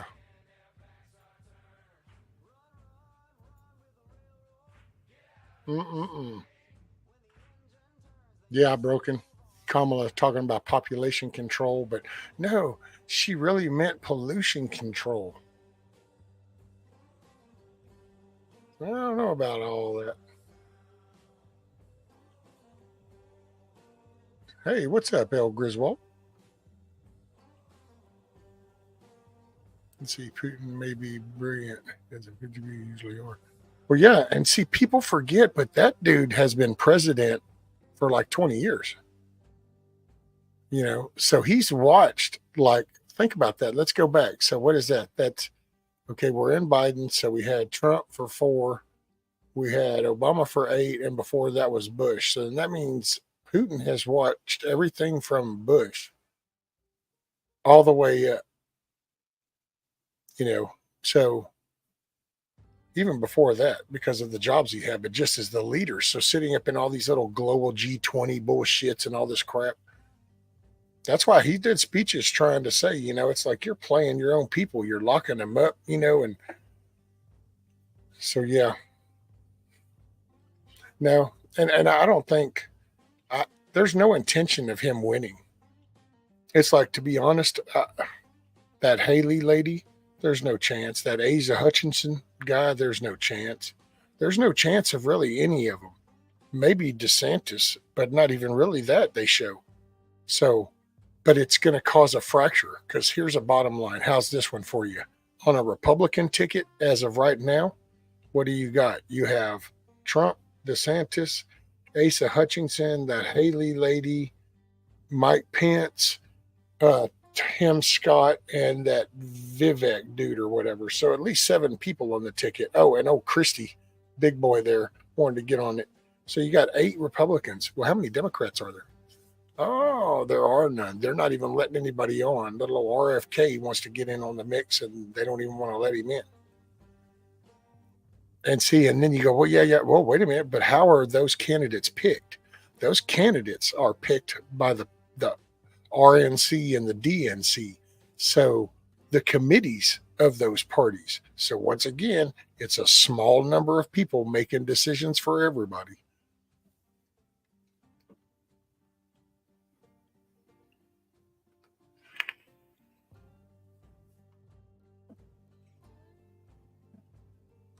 Right, Yankee? That's it. Just said no concerns, no concern. That's not his concern. All the cities, the crime rate going up, the border open, all the drugs coming in, that none of that's his concern. But by gosh, we need to send some more shit to Ukraine. And I'll remind you, the war machine isn't just like tanks and planes and bullets. Think about it. The war machine also has bedding, housing, clothing, IT work, automotive, you got your food. So there's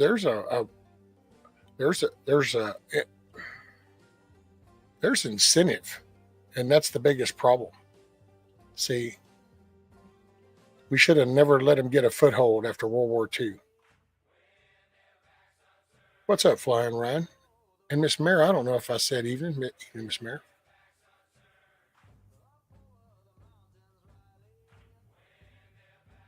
Yeah, that right, Snooks. No, DeSantis isn't. And to be honest, I don't know that I trust him because, dude, he as soon as he jumped out there, he sure did get a lobbyist to throw him money real quick, didn't he? And it's like, well, wait a minute. So what big money is in the country right now that wouldn't throw it towards Trump, but would throw it towards DeSantis instead? Plus, he's just too career politician. I mean, I can play his clip if you want me to. I'll play his little clip, and you can see I kind of got a little agitated because it was like, dude, you rude little shit. Because he wouldn't even look at Tucker. Tucker would ask him a question. He would look at him, he would ask, and then he would immediately turn, and you could tell that somebody must have been recording for some of his footage later because he would literally, most of the time, he was looking at one person. He wouldn't even look out and across the room. He would just look at that woman. We need to address it. It's almost like he was talking to a future video footage. And that really bothers me. And, it's just,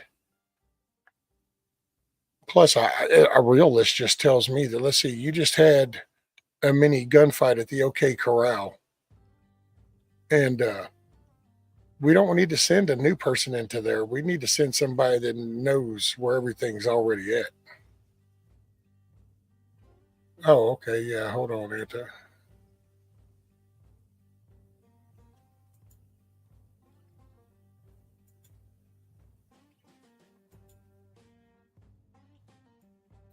Here, I'll get it for you from the beginning.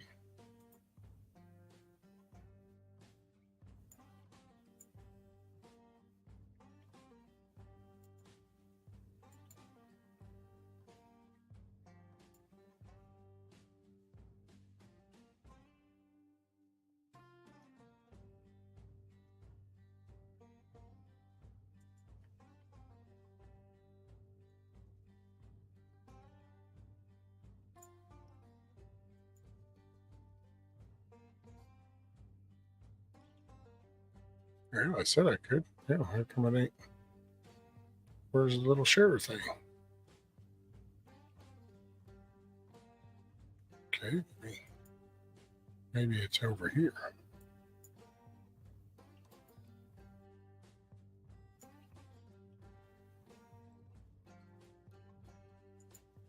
There we go.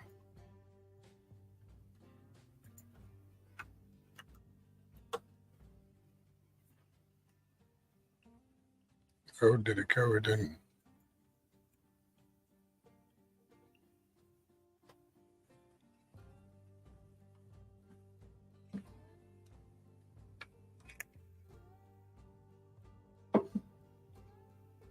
Monique says, I'm just waiting for the PT, the point.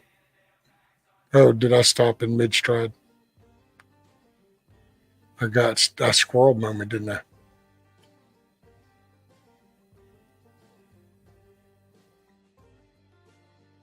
I'll tell you, Rabbit. Well, it's just like, okay, thanks, Snooks. He's got an approval rating over there.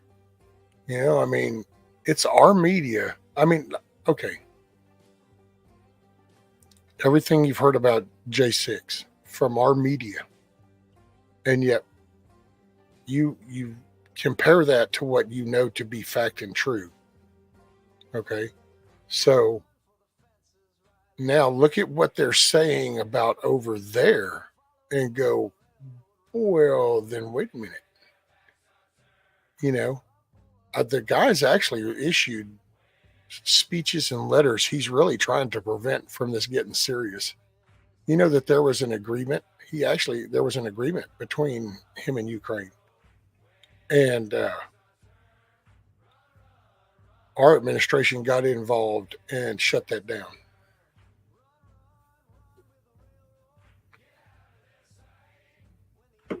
And so it just, to me, there's only one. What he's now knows what to look for. So we need to send him back in there. We need to send him back in there with a good, solid VP. We need to start getting some more representatives in the House. We need to get the Senate over. And then we need to start bombarding the people that we put in there to start holding people accountable. We want to see some shit hitting the floor. We want to see action.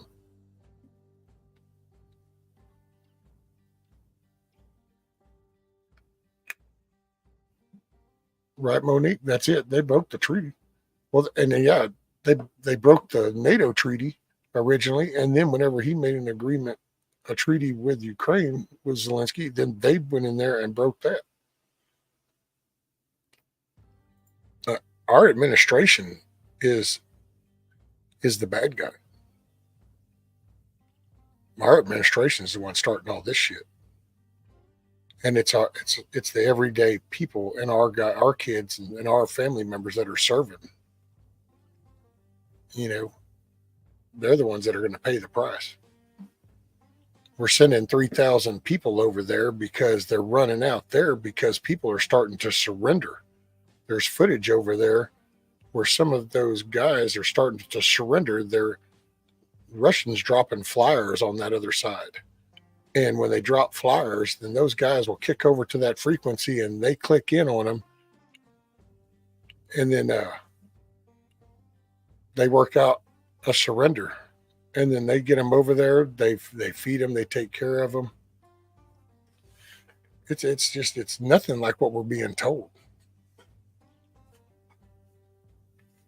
It's our administration that's doing this.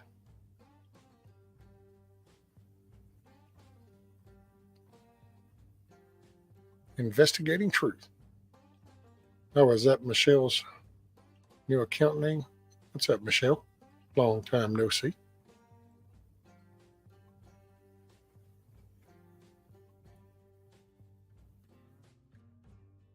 Hey, what's up, Carl? Wolverines!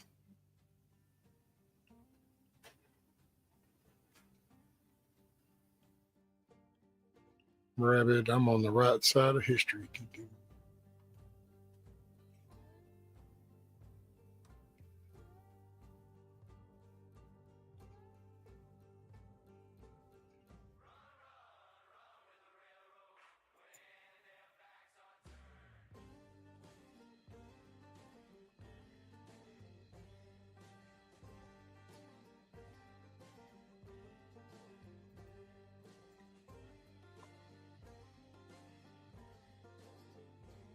Yep, Yankee, I do.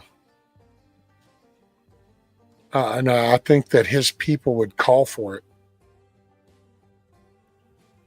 They take so much emphasis in their honor, in their dignity, you know, in what they believe. Whether anybody else agrees with them, I mean, you got to kind of respect a person that stands behind what they honor and respect in their belief.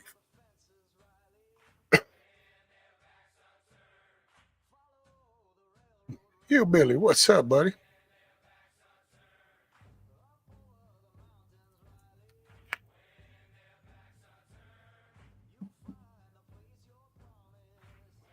Well, and it's like there's the media doesn't tell you, but Crimea and Donbass, that they've had elections amongst themselves and they want to be part of Russia. So, and the media doesn't tell you that the only reason he got involved was because they wouldn't stop attacking those people and they wouldn't stop progressing forward. And then they discovered the bio deals over there. And then there's even been word. Now, I don't know the validity of this part, but it wouldn't surprise me at this point. But they're saying that those little bio deals that were built over there were actually to start studying Russian DNA and stuff. So, I mean, that was like genocide shit in the future. I mean, and if somebody's looking at the papers of that, I mean, son, don't you? Didn't take long for the squad to wear and militants fighting with Ukraine disappear in the media. Oh, right, Papa's farm. Well, and they don't even want to talk about the facts of that we put them there. That we knew they were there, and they don't. The media, which that's my biggest gripe, which I get it. No, the bump spot that too, but when it comes to Trump, the biggest thing is, man, the FCC. Homeboy did not address the FCC, so the media just ran rapid. If he had have tagged that FCC, he could have slowed this media shit down.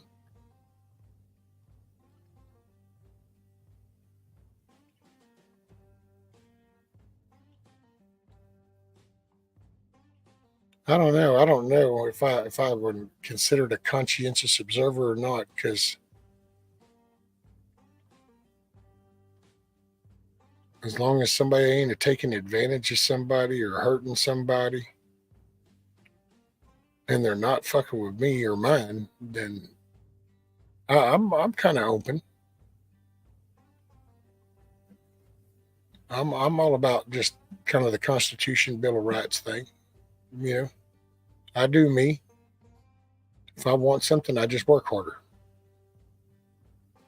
We just got to retrain a whole generation to stop sticking their hand out and to stop blaming shit. Take accountability. These things. That's the phone's fault, or what do they call it? The black screen or black mirror or some shit, but I'm sorry, nobody makes you pick them up. So it's not that fault. That's just a toy. We just need to stop using their toys. That's how you get out of the system. Stop playing the game. What's up, Hillbilly? You want to come up?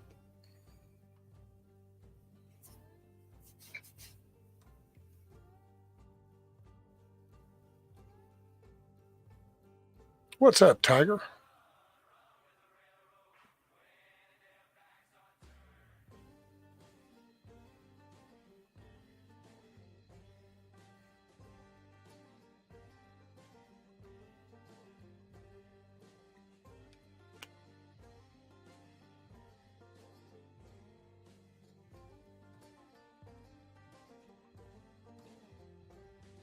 Hillbilly might already be gone. Papas, you want to come up? Anybody want to come? All we got to do is let me know. I'll put the link in there. Yeah, I just figured I'd get on and shoot the shit with everybody for a little bit.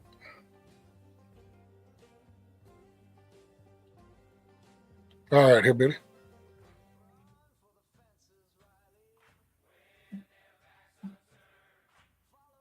Well, and you know what, Monique? That's kind of a good point. So here, I'm even going to click that one. We'll pull it up here. She says, I fear for us all. This will not end well. Well, you know what? There's another reason why you might as, I don't know. I say you go ahead and get on the right side, because the Y in the road is coming. And, you're not going to be able to be in the middle. There ain't going to be no middle ground come 24. Not at the extremes that they're going right now. So if they were to get it, it's a collapse.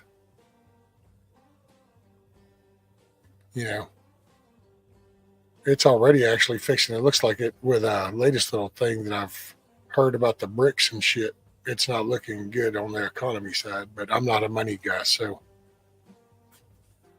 I've never been a chaser of money, and Matter of fact, me and her have made so many jokes. If I won the lottery shit, I wouldn't know how to act. I mean, I'd pay everything off, and yeah, I'd probably build me a shop and then get like every tool I could think of in that shop just so that I could just do that. But I'd just go around and hell, I'd buy land and buy houses for people. Just, you know,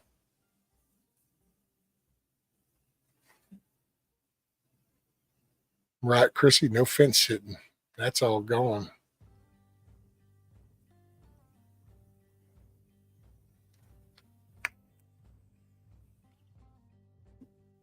Hey, what's up, Hutch? Hutch is in the house. Oh, and I'll tell you, Grumpy did a good little video kind of about the explanation of sheeple, and he did it using his sheep.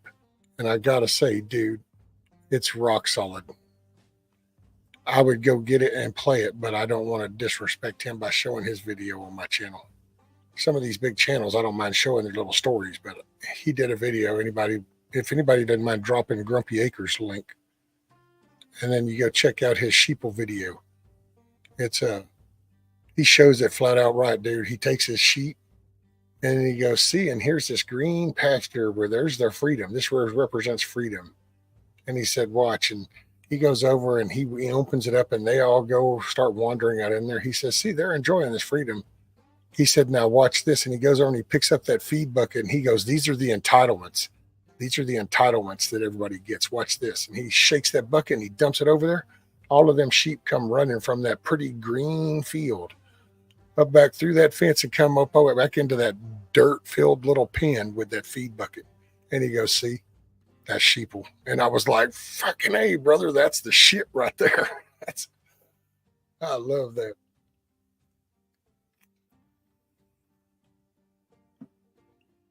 Yeah, because it was so on point. It was just flipping ass on point. He literally lets them out into this pretty luscious green field.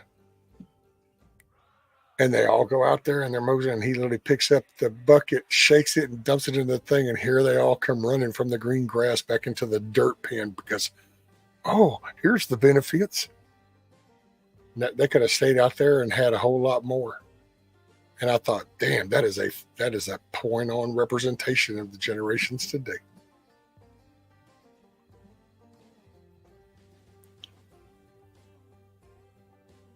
But it was rock solid. It's definitely worth seeing.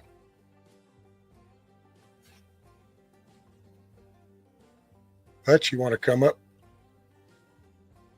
I don't know how busy you are.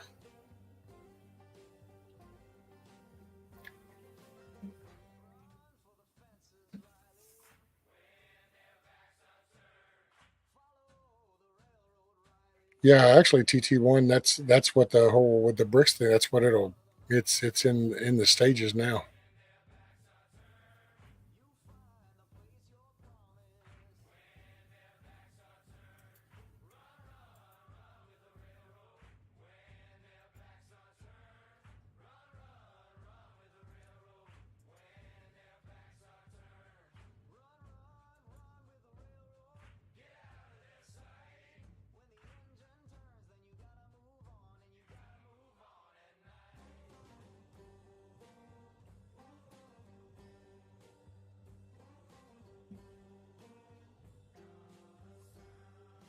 Oh, Hutch might have been just dipping. Which I don't know if anybody else was going live tonight or not. I didn't see nobody at the time. So see how the petrodollar falls and it's over. Yep. Well, that's been what that was basically that's what we stood on. I mean, that was the anchor. And so when that goes out, all of a sudden we ain't got no stroke. Because see, that's how we would, I don't know, for lack of better terminology, that's just basically how we blackmail other places to do what we want. We say, oh, we'll put tariffs on you. Oh, well, we'll raise this. Well, all of a sudden, when nobody wants to use your money to buy no shit, then all of a sudden you don't get no much say. And see, we did that shit with Russia. Oh, we'll put restrictions on you. Bam. And what they do, they said, oh, well, okay, we'll just start selling our stuff for rubles and yen and whatever. And next thing you know, you got China, you got India, you got these other countries that are like, okay, well, we'll just go do business with them. We can get our energy stuff, our gas, oil, grain. We just deal with that currency, our own currency. Bam. And all of a sudden we got no pull. So yeah, that's about my equation of the money thing. But then I ain't, like I said, I suck at money management.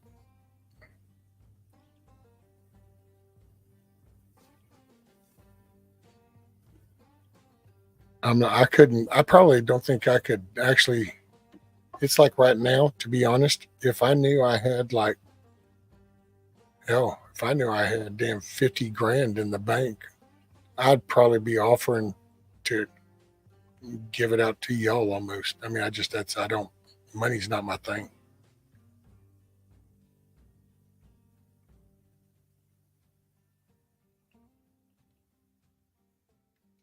I'm past it. Those were the old days. I realized a long time ago just how ugly money was. Saw many a shit go bad over money. Hey, what's up, Dire Prep?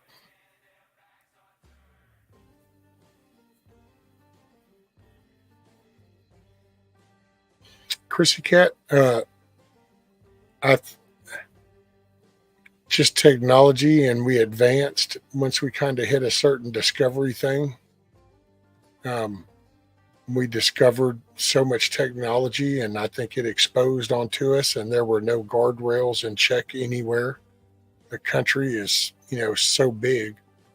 All the areas took to it, however they took to it, and it slowly is altered. And, I mean, you can say one name or one group of people. I just don't. It's not me. I don't give them that much power, but I think people just get complacent with the ease of use. It's kind of like a Uber. Who would have thought people would have actually had somebody bring their groceries to them and have them put them in their own fridge? I would have never thought that. All right, Hutch, that's cool. So yeah, I'm blown away.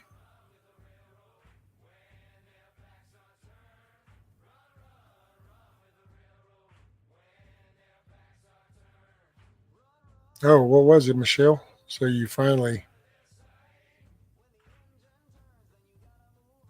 you finally are coming to a settlement on the death of your husband?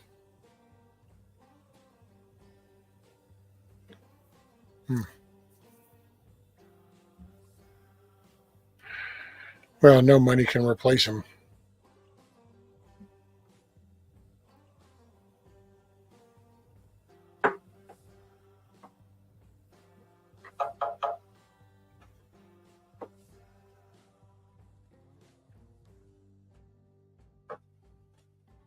Man, I tell you, it'd be nice, Dire Prep, go back to the good old farming days, communities.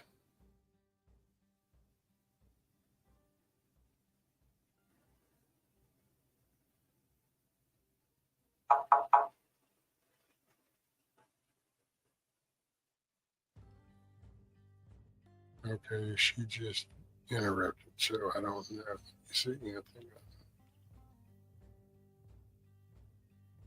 I think it's right. Bam, bam.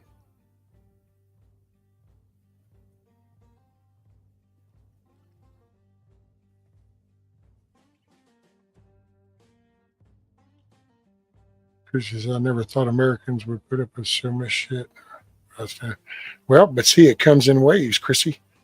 I mean, if you actually, like, if you could put this, it's like if you could do the trafficking.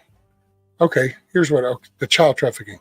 If the media would approach that movie like full force head on, then the world, you would see the reaction from the world or the country, like a 9/11 kind of thing or a World War, because then you would see.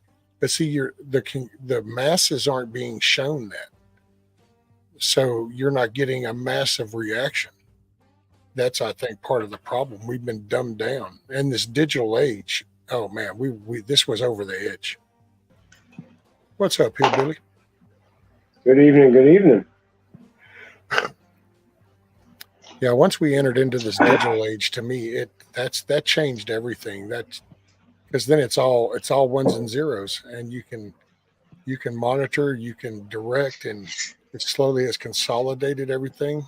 Corporates have gone in and taken over the small businesses. So now all of a sudden you don't have these diverse internet companies like you used to. Now that's down to a very few minimum providers. You pretty much, so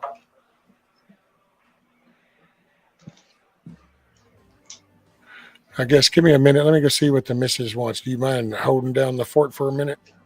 Jake? Yeah, I think I can handle it for a few minutes.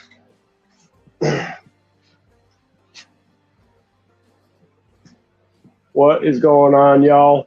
I'm back again. You had me this morning. Now you got me tonight. Same spot, different shirt. I just got out of the shower. I can't see the chat. So what's up, y'all? I'm breaking up some dessert. You know how we do it over here. So carrying on a little bit to what Rescue was touching on, like the dumbing down of society. It's kind of funny. You guys know I did hay the other day, and talking to this old farmer who drove the hay down from upstate. And really cool guy, laid back, old school mentality, the old farmer.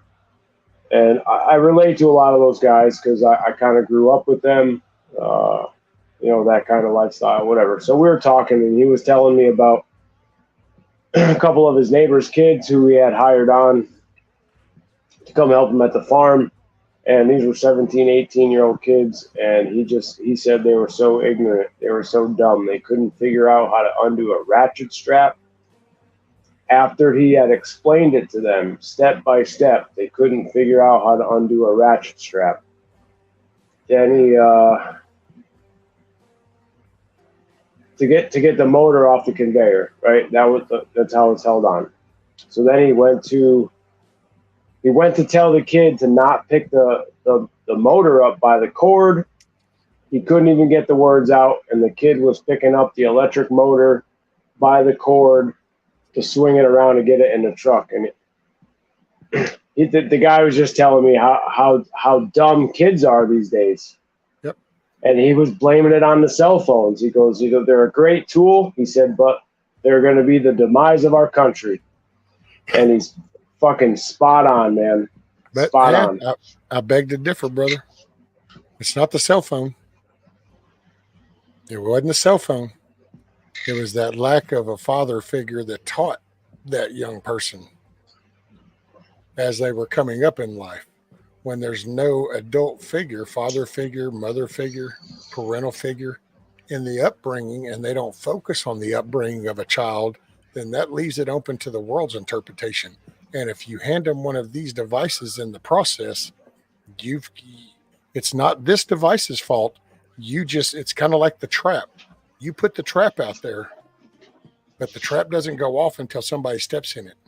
So whoever comes looking for the bait, well, it is what it is. People nowadays ought to know that this does digital bait right here. Do not give this to kids, but they do it. Why? Because it's convenient for the parents. See, parents have been dumbed down. The men, we've lost our men. Our men don't take pride in putting their work and stuff and then taking pride in being a father to a child. That's not represented as something prideful anymore. It's not something to be proud of. Instead, it's baby's daddy, my baby right. mama, baby. Right. What?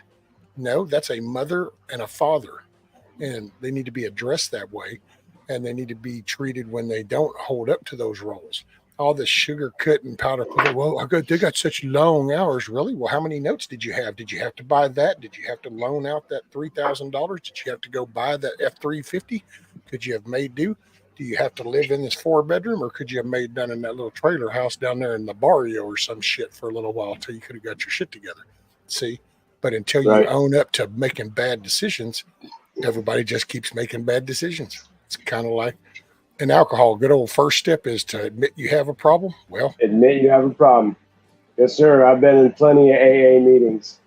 that's it. So it's the same The thing with first step this. to recovering is admitting that you have a problem. So the only way we get mothers and fathers back in the game is to admit that we lost them and that they dropped the ball. When they look in the mirror and say, I'm dropping the ball, then all of a sudden you see a change in the game. Now, see, I can get behind that to an extent because I've seen that firsthand. Right now, I'm 41, but when I was in my 20s, I had a thing for single moms, I guess, right?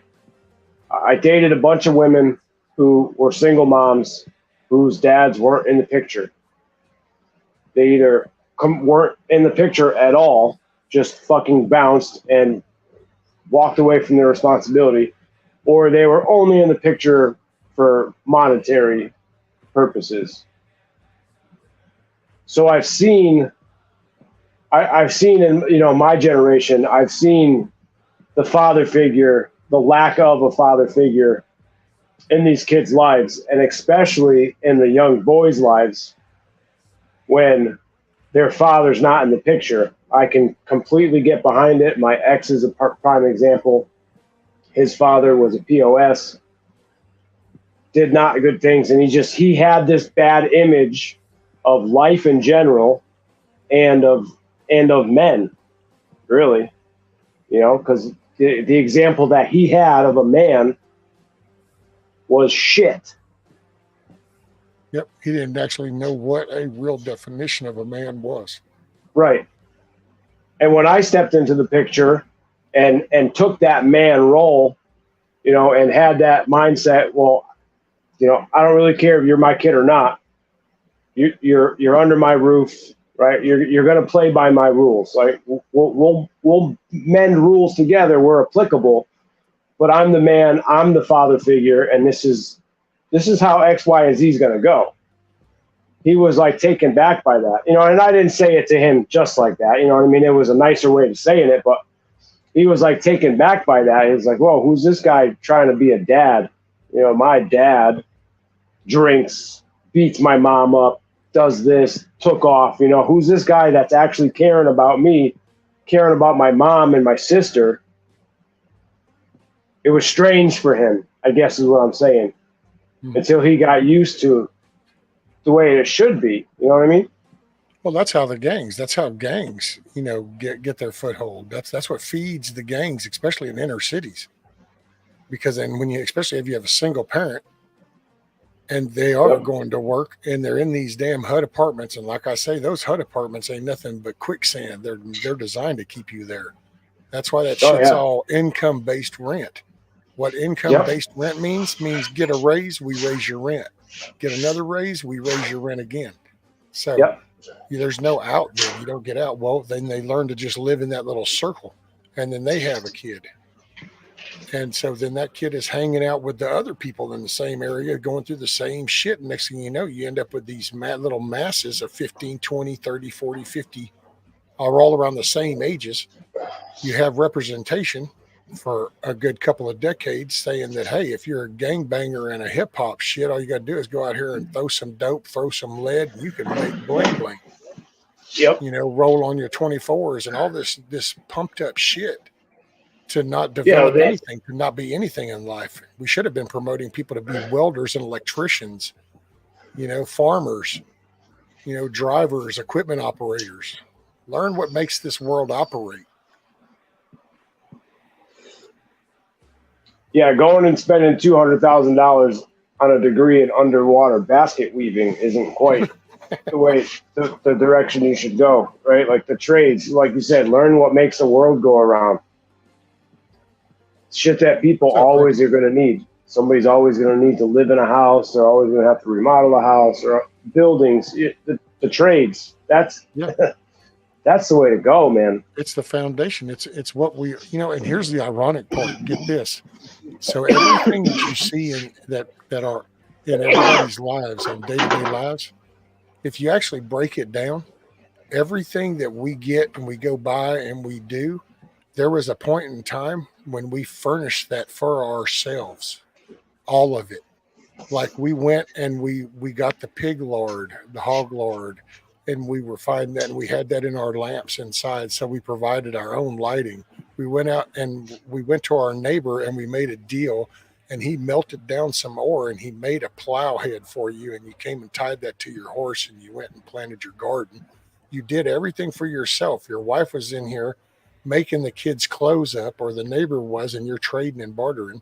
But every single thing was something we did for ourselves. And slowly, and if you kind of can get that concept from like the Western days, or even before that, then you can kind of go, you see where it's handing it over along the way. Every generation just hands over a little bit more.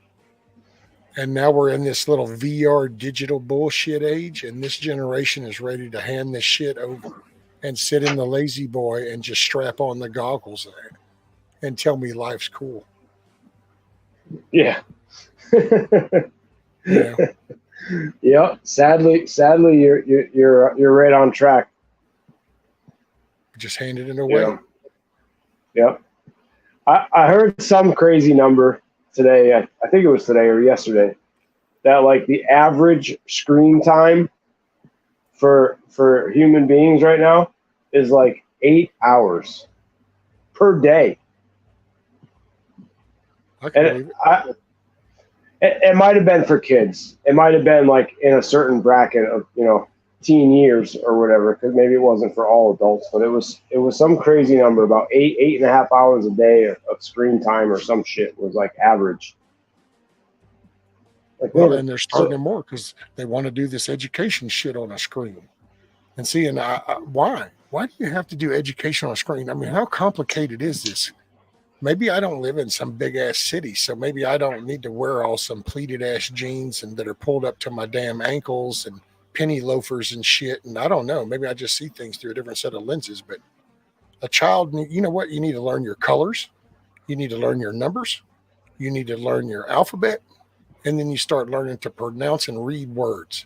Reading, writing, and arithmetic. It works. And from there, you need to be able, you know what? You should be rocking that shit come junior high. That's what they need to focus on. Every kid in junior high should be rock solid at math, reading, writing, bam.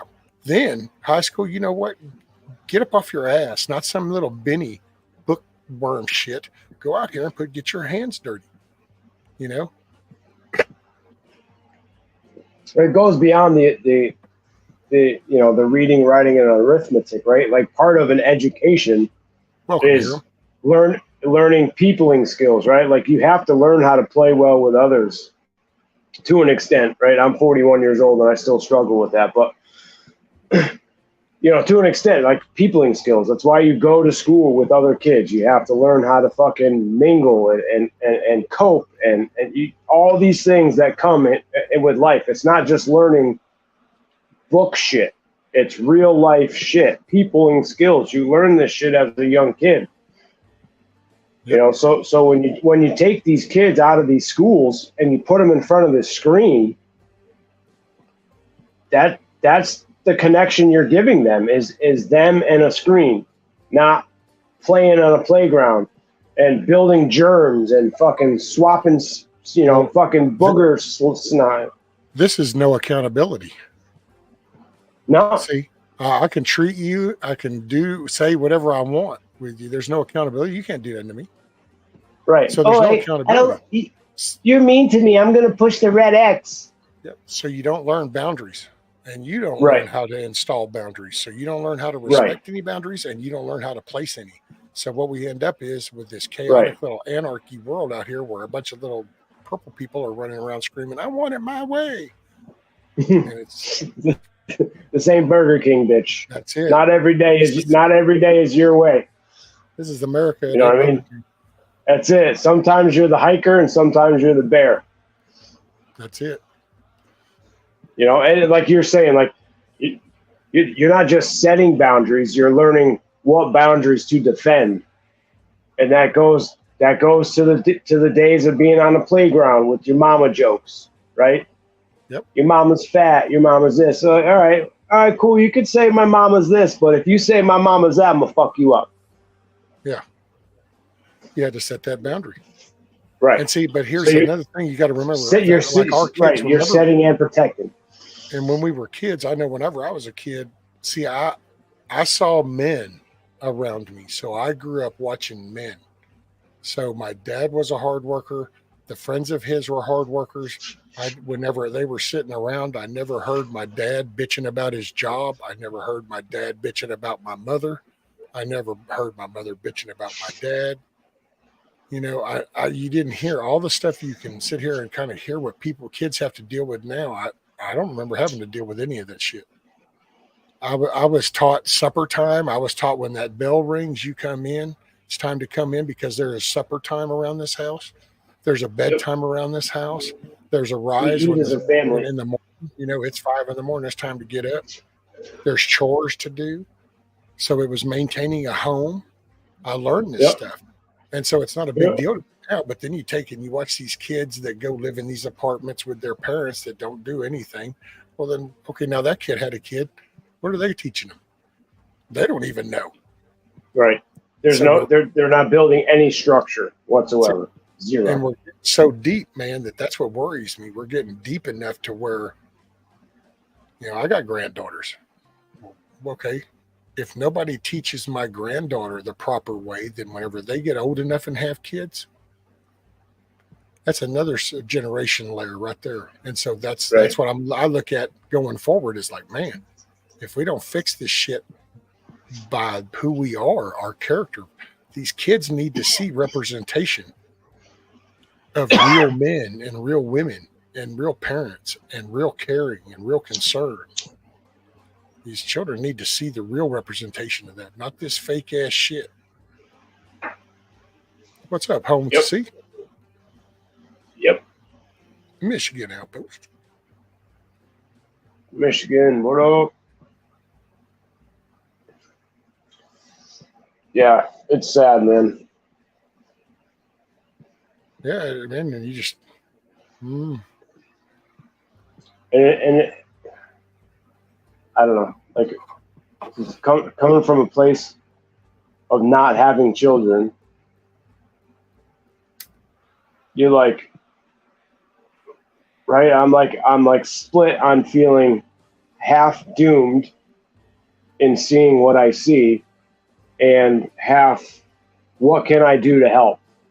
Like, what can I do to keep the lifestyle that I know alive? And I try to do that through my friends' kids, you know. There you go. And that's all I can really do, which is at this point is limited, but it's still better than nothing. Well, it's a good representation. So you're you know, you might not think it might matter, but you just never know. You know, what action you do that a young person were to see and they remember. Think back, how many times have you been doing something and maybe thought about somebody that you might not have even seen for the last 20 years, but you go, man, that dude, oh yeah. You know what I'm saying? Mm-hmm. So you carry yourself, and that's what more people need to just kind of realize and carry yourself. That's all you got to do. Carry yourself and yeah, exactly. You got to make kids familiar with the right things in life, the good things, the things that are supposed to be seen, supposed to be done the way they're supposed to act. We need to make these kids familiar with that, not familiar with lead by example. Exactly. And circling back to a few minutes ago, you old redhead. That's what we're lacking. That's what we're lacking is that fucking example, that prime example. Yep. In the house, and you're right. You know. Well, it's like a home, and I remember talking about this a couple of times on the stream. You know, nowadays, a mortgage gets portrayed like it's the end all be all, like, oh no, you don't need no 30-year mortgage. And it's like, but that's buying your home. And that's your roots. That's where you should be grounding your feet. But see, we don't paint that picture no more. Now we get the rent, man, just rent it, live in the city. It's convenient. Things just right around the corner. And it's like, okay, well, that shit is going to come back to bite you in the ass, and you can feel it nibbling now. What's up, Sophie Yep. B? Who loves you, baby? Sophia, what up, girl? What, you baking some more bread tonight? Man, she is the bread queen.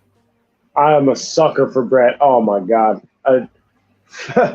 Fucking bread, croutons, you name it, man. I'm a fucking carb whore. Fucking potato. Oh my God. I had boiled butter parsley potatoes tonight. Fuck.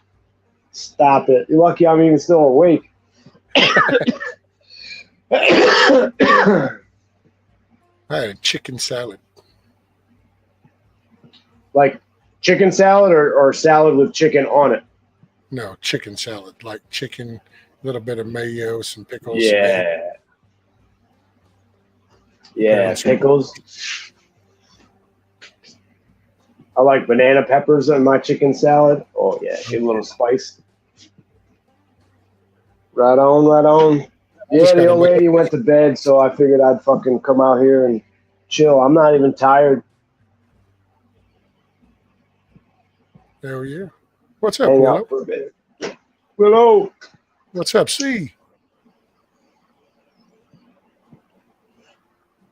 Yeah, it rained here for hours and hours, man. I don't think it stopped raining until like 3 o'clock this afternoon. Damn. Unfucking real, dude. We can't take it.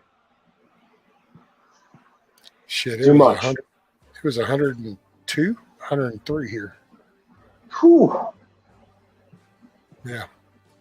Damn. I haven't even been out there to work back on that door. I need to. But it just, man, that's some hot shit, dude. And I don't know. I guess something's changed. I don't know. I'm not digging this. I'm having to adjust to a different me, and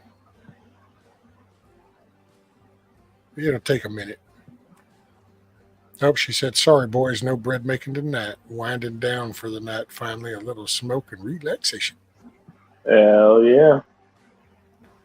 That's what we doing. One day. I keep telling her one day I'm going to get like Sophie to teach me how to make bread, and just kind of like either backstage or something, or just I'll go live, but just walk me through it. Just kind of have to get shit laid out in the kitchen and, okay, walk me through. What am I looking for? I don't think the actual bread making part is the difficult. Oh yeah. I think it's knowing the recipe. Yeah. Right. Because it's all different kinds of. That's what I was telling them one time. She offered to help me because my mom used to make badass biscuits, and I thought I remembered, but I don't remember. So like I didn't remember use warm water, and then do the yeast and the rise. And no. Yeah. So basically, warm water activates the yeast. The biscuits I made, the NHL could have used. Just painted them black, and then the NHL could have used the biscuits I made, dude. They were some bad mofos. Flat and hard. Oh, you could have dent sheetrock with them.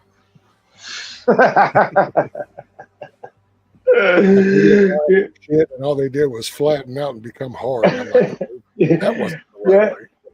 You had them little A-cup biscuits. Dude, they were flat, little hard pucket. Like throw them out for the fucking squirrels. Here's your winter rations. Shit, no, they would have probably like rioted against my ass for feeding them that shit. Fucking throw them back at you. What the fuck is this? I know, like 50 squirrels all on my house.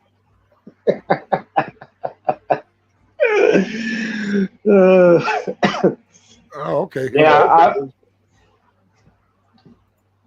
Who's that? Papa's Farm wants to come up. Oh, he's gonna come up here with that tin can internet. Hey, but look at it like this. He spends 30 minutes up here. You really only hear 5 minutes from him. Right? He spends more time logging in and out than he does on the street. Sometimes it'd be like that, man. Sometimes. Oh, shit. Right? C says, I think you're supposed to use baking powder with biscuits. Yep. And that's another thing I learned. Baking powder, warm water with the yeast. Nah, man, I just got yeah, see. I got flour and I got some water, and I started mixing it up, and I'm trying to knead this sticky shit that's like all in between my fingers and shit, and I'm like adding more flour to my hands. It's going, and I'm in it. Next thing I know, I'm going, okay, I got to make these damn little biscuit thingies. So I put them on that tray, stick them in that oven, and then fucking things, all they do was become hard.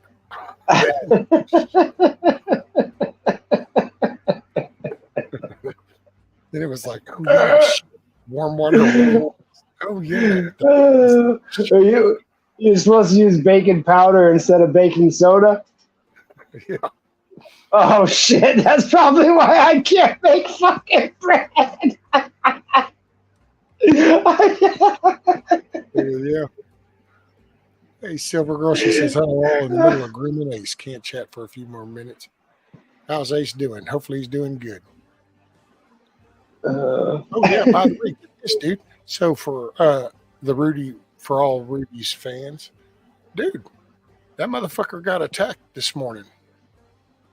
When she let him out to go pee at like 3 o'clock this morning, some fucking dog attacked his ass. She screamed, and then the dog hauled ass, and he got him a gouge in his ear.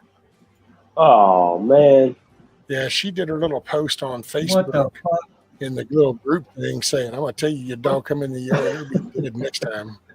And I've been out chiming in, letting them know verbally, going, I'm going to tell you now, you shit step in my 40 years I've been here. None of my kids ever got hurt here. None of my dogs ever got hurt. Nobody ever comes up in here starting no shit. You start shit, I got it. But yeah. You know whose dog it was? I know where that dog went, so it won't be long to find out, because that's another thing. I got 1080p, 360-degree cameras. That dog took off, ran down to that intersection, and it took her right down that road right down there. Well, that road don't go nowhere but to some houses back there. Yeah. There's a lake. You can't go no farther. So yeah, fuck yeah. Take a little drive around, and we're going to find which house that's going to. I'll let them know quick. What's up? Poor Rudy. Who's making those Who's making those fishing weight biscuits y'all were talking about? Oh, that was me. It wasn't fishing weight biscuits. I was just trying to make a deal with the NHL, and I was going to cut them a deal on some new pucks. He was making that survival food shit. Listen, I'll tell you, my mother, she used to cook everything from scratch, man, and buttermilk biscuits. It don't matter. She made everything from scratch. But then when I got married, my wife, her mom used to make stuff from scratch, but kind of tapered over into doing like canned biscuits. She'll kill me if she finds out I'm telling you this, but man, her biscuits sucked when she was young and first making biscuits. I mean, she was still learning that stuff. Now she can bake bread like crazy, but man, I used to be able to take one of her biscuits and skip it across the pond about 10 times. That's how bad those things were. Well, I like canned biscuits. I wanted to top on one other. It's like those Grands. I love the Grands home style. Go ahead. Yeah, some of them are not too bad.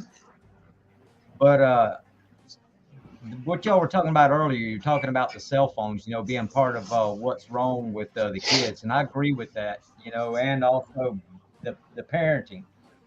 Because there's no control with the parenting, that they just let the kids take the phones, and the phones kind of babysit them.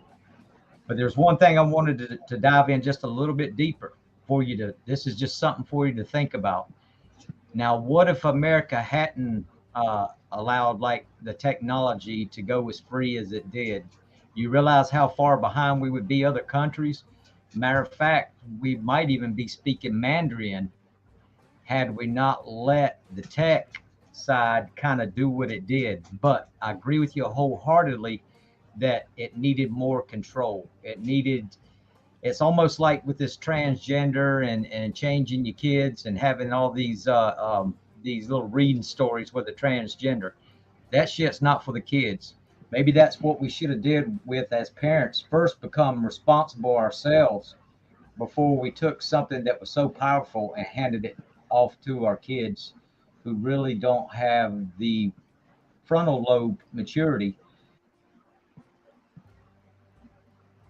They got him.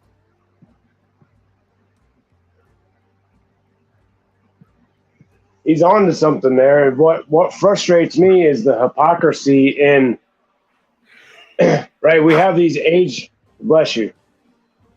We have these age requirements and restrictions for every fucking thing else, right? You can't get a driver's license until you're such an age. You can't drink until you're such an age. You can't do XYZ until you're such an age. But you're allowed to decide what gender you want to be and what sexual organ you want to have fucking 5, 6, 7 years prior to these ages at 12 and 13 years old. So, you know what I mean? Like, okay, so your brain isn't developed enough to make certain decisions at certain ages, but you want to allow them to make that kind of a decision on their sex where, what, a quarter of their brain is fucking developed at 12? Well, they're not even physically finished. That's why they're hitting the pre-puberty thing with them, because they're trying to prevent that. Well, that's a natural thing for the body to go through. But I will say, when it comes to the internet, I don't quite see it the way he is, because we were the foundation for the internet. The internet started off of our base communication that we had. And when that upgraded, they took what was there, and that's where the internet birthed from. So had we not, when we shot transcontinental lines, had we been monitoring things that come in and out of our borders, kind of like just the damn Rio Grande River, then it's amazing just the buffer that you create. But see, they just laid that shit down, and it's been cut loose. Well, you do have other countries that don't play in the side. See, people will lose sight of the fact that so many of these other places ain't got all this shit that we do. EPA, FDA, the Railroad Commission, and Highway Commission. They don't have all that shit, dude. They just got a government that makes some money off their backs, and then the people are doing what they're doing. So if they invent some shit, if it accidentally blows up, well, I guess that part of town just got destroyed. Shit. Yeah, did you hear about him? There's nothing. It's not the same as over here. That's why they pick up. And over there, like in China, dude. And I talked about this one time. I remember years ago when I was involved in a lot of beta testing, and one of the things was with Blizzard was that World of Warcraft. Dude, when we were beta testing that game, I met people from over there that were in labor rooms, dude, and there were people over in China because this game currency was making money, and they were leveling up characters and selling them. China got in on the deal. You know what they did? They got all these kids, they put them in a room, and they had these computers running 24/7. They had these kids sitting at them all the time, just playing this guy, and they got into our system. And then they start making all our products. We go to them for cheap labor and say, hey, I figure out how to make this chip. I want you to make it. Dude, they can reverse engineer just about everything we've got because we send it to them to produce. Right, exactly. That's we could have stopped it, but then I also see it at the same time in the 80s with the introduction of credit, the credit card system. They started getting promoted of, oh man, do you want that living room suit? Come on down and get it. And we'll just put you on a weekly note, and rent to own. Remember the fucking Rent-A-Center, and I don't know, there was another one too. That fucking exploded. Oh, you can buy this $3,000 couch, it only costs you $20 a week. You know what I mean? That fucking, and in the long run, that $3,000 couch will cost you $7,000. Oh, I guess it's not coming. Papa's not coming back up. He said the internet sucks ass. Just wanted to point that out. Thanks, Rescue. No worries. You're welcome back if you want, Papas. Hey, what's up, Tony? And anybody I've missed coming in, good evening, good morning, good day, wherever it's working for you.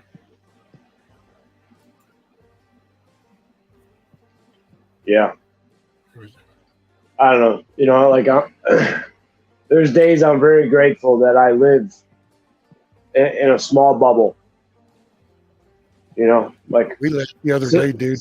We kind of cracked up because we just kind of looked at each other. And I just thought came in my head, and I said, "Tim, do you remember whenever you couldn't even see a 2-piece bathing suit on TV? And look at where we're at. Can you imagine?" There was. I mean, it's back in whenever I was a kid, like No, man, Yeah. two-piece bathing suit was considered like, ooh, that's too risque. Yeah, or the only time that you could was when it was like the Swimsuit Illustrated fashion show or something once a year, you know. Yeah. And then you look at us Now- now, and now they're doing parades down the damn main street with pasties on and shit. Yeah. Some dude with a Crown Royal bag dangling from his junk. Well, fuck, dude. I went to the gas station the other day.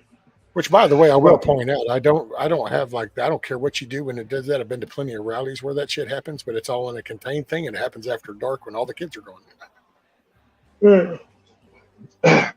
I stopped at the gas station the other day, grabbed some drinks, and I'd never seen this girl behind the counter before.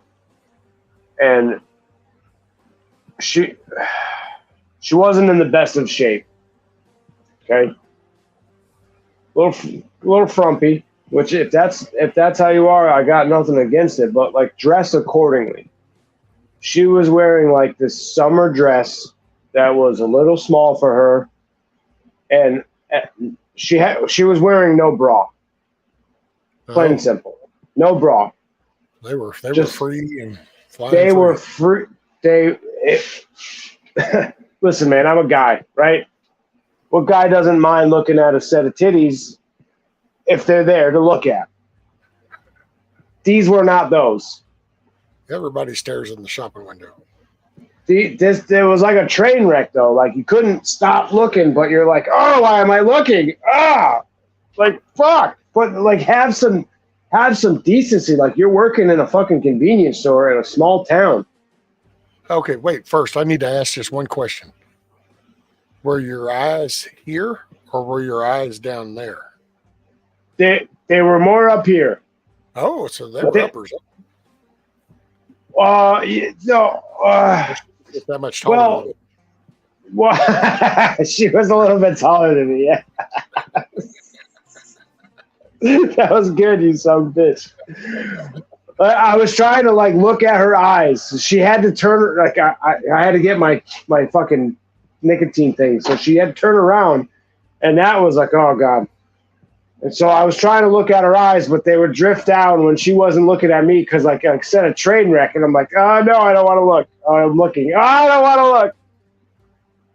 But like she just, I don't know. My opinion, she had no reason to be wearing that kind of dress behind the counter of her work day. Time and place.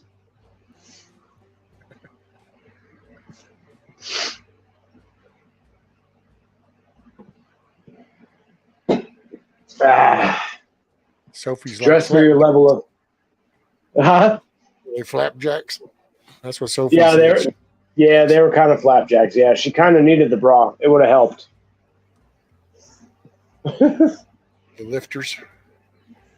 Yeah, Got to put a lift kit on them bad boys. right. You need some new coil springs in them bitches. Oh man. Papa's Farm said, did she tuck them in her socks? No, they weren't that bad. That's one of the strippers I used to see. Back in the day, we used to have this one strip club that stayed open later than any other bar around. But that was the strip club that had all the fucking old used up biker chicks. Oh, yeah. But like, if you ever seen Ron White, and he talks about he had those titties and rolling back up like a joint. There was this one chick in there. But dude, you could go there at fucking 1:30 in the morning after you fucking close the bars on Main Street.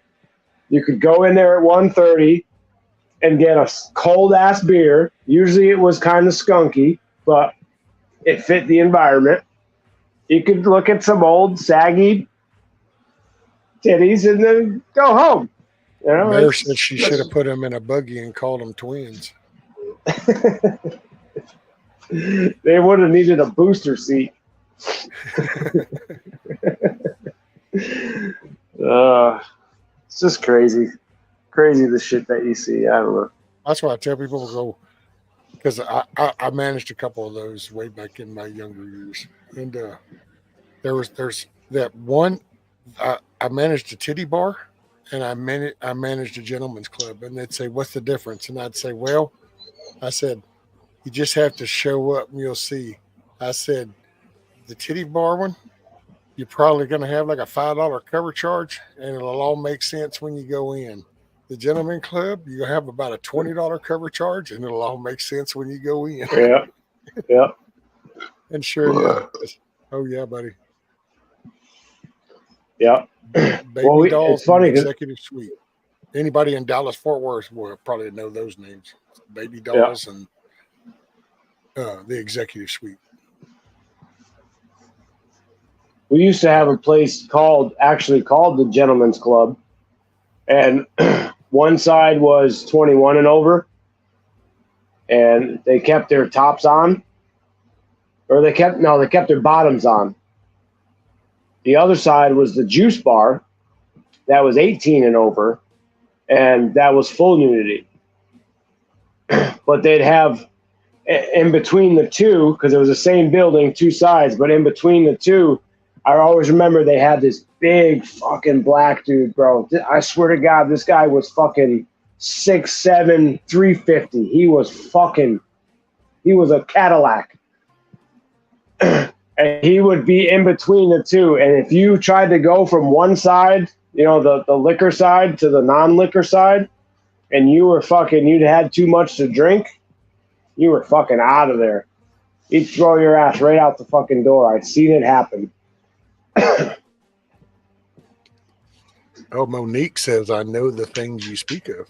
No. Oh, Monique spent some time at the ladies' club, huh? Yeah, so in the female world, so you got Chippendales. So is there like the trashy side of that, or is that the trashy side? I don't know. Do you have like the trashy male dancers and like that are the fat slobs, and then you have like the trailer park boys, gentlemen where they're all like cut bodies and shit? I mean, I don't know. Does it work that way? I'm sure. I mean, it takes all kinds. I've never been like inquisitive, so I don't know.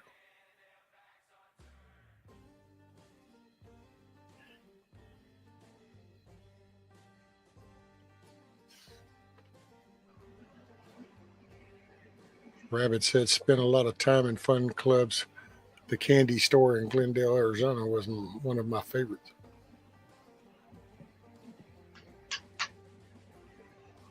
We got the big one here is the Gold Club, which is in Hartford. And then I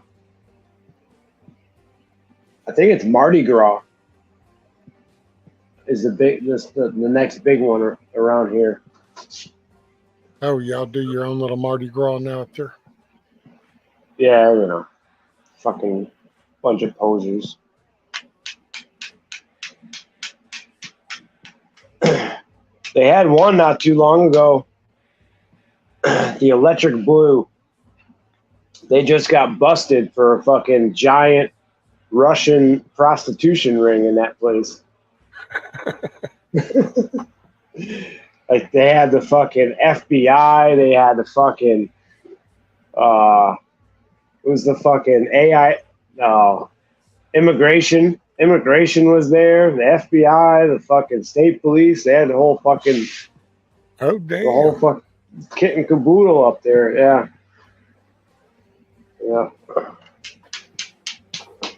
I mean, all them Ukrainians and Russians coming over here, they got to do something with them, I guess. They're all looking for work. We just had 7 million come across the border. Jesus. Most of them are military-aged males. Excuse me. Yeah. How convenient.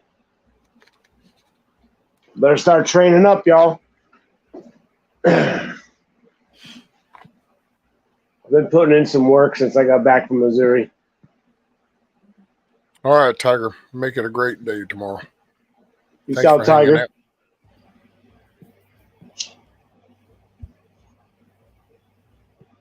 Chrissy Cat says, stay off the poles.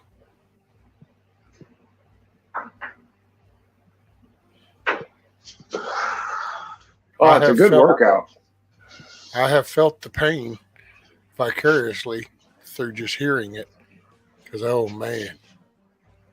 Who said that? Days you'd all of a sudden, you'd hear, and it's that grabbing, sticking part, and then you hear that scream, and it's like, ooh, I know that stone. It's like, yeah, you forgot to wax it.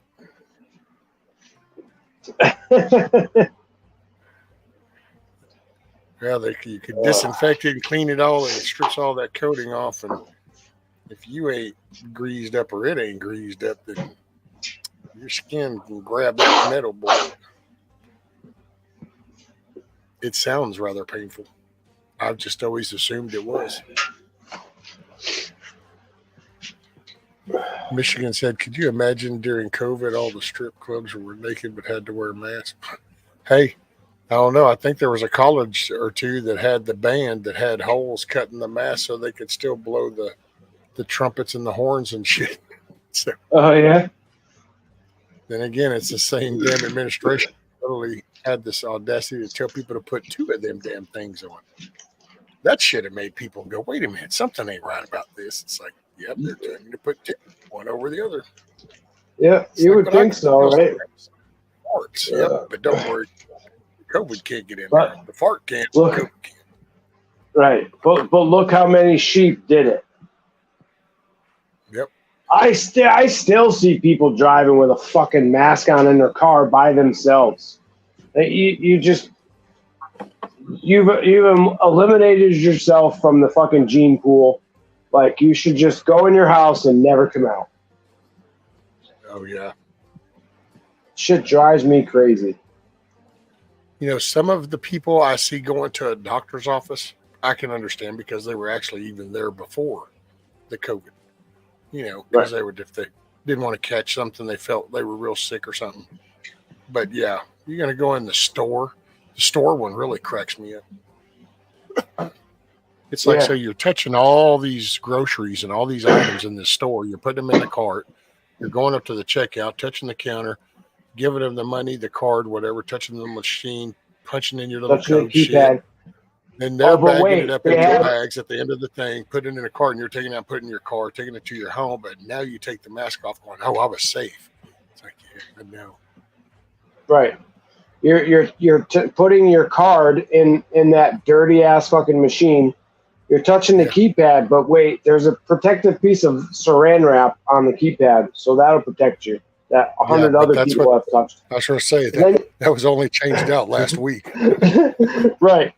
Then you get home to unload all the dishes that had been touched by somebody's hands other than yours. Yeah. Yeah. That's why the whole thing was just a fucking sham, dude. Like, it was so ridiculous. I lived my life like normal. Oh, I lost so much respect. Just, respect for first responders that I knew and stuff, just because I watched it. It's like, y'all know better. You know better. Hey, what's up, Mrs. Bullfrog? Oh, well, I definitely lost some friends in that ordeal. You know, because you found out where people really stood. And it's like, no, if you're that fucking ignorant, you do not deserve to be my friend anymore. Nope, sorry. See you, bye. Lose my number. Have a good day.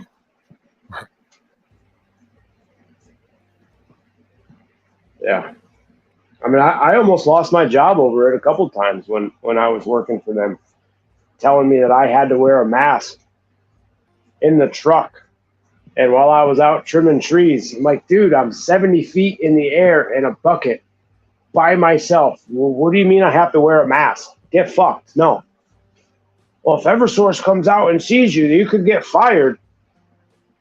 Dude, if I get fired for not wearing a mask outside by myself, I don't want to fucking work here. Dude, I actually, there was a time just because of that right there, I think that, like, I don't know, I could say kind of God kept me in the position I'm in because it took me out of that workforce. Because if I had still been doing my job when that rolled in, because that's all I did is, dude, I did poles, I did outside, I did communication lines, I rebuilt damaged lines, and I ain't fixing to wear no mask, dude. I ain't nowhere around any reason to wear one, and I wouldn't have done that. No, I don't handle that confrontation well. So it's kind of like God's way of looking out for me. Yeah. Well, that was like when I left that place. They were talking about mandating the vaccine, and everybody was like, "What?" And it was just talk. I quit and left to just get another job. Dude, 2 weeks after the last shot I got in my life, I was 17 years old, and they said, stand in this line. And if you're allergic to tetanus, raise your left arm. And so I did this, and I kept stepping forward because I was nut to butt. And all of a sudden, this dude goes, oh, and he reached and grabbed my arm like a damn slot machine, pulls it down, and goes, ka-tish. That was the last shot I've had that was mandated on me. And then there was actually tetanus, and I fell out because I'm allergic to it. And so I had to wake up to that later. Oh, really? In an ice bath, dude. I was in the infirmary. Fell out right there in the line. Oh, shit. And then they tried to chew me out because I didn't tell them. And I said, oh, no, my arm was up. You said it? Nah, I raised my arm. He lowered it and shot me in. So there we go. Yeah. But that's the last time I've ever taken any mandated shot out. I'm not an anti-person. Never have it. I don't give a shit. Do you, boo? It's not my thing, but I don't do the medicines. I'm not a prescription person. I don't believe in all this fake ass shit. I don't think we were designed that way. Do you? Don't tell me how to do me. Yep. Yeah. So 2 weeks after I quit that job, they mandated the shot. Oh yeah. Well, see, they were used to. Yep. And the reason they mandated the shot is because Eversource was federally funded. Yep. So there you go, right? Need I even say more? And so any employee or sub-employee, which we were, had to get it. Yep. Because of the feds. Yep. Once you take some of that money, buddy, you're in. It's worse than the mob. And kind of going in line with that, but a little off topic of that, right? So we hear of, the unemployment, right? People are hiring. Oh, people are hiring. Nobody wants to work. Nobody wants to work. Here's a little fun fact about that. For all that PPP money that they got during COVID,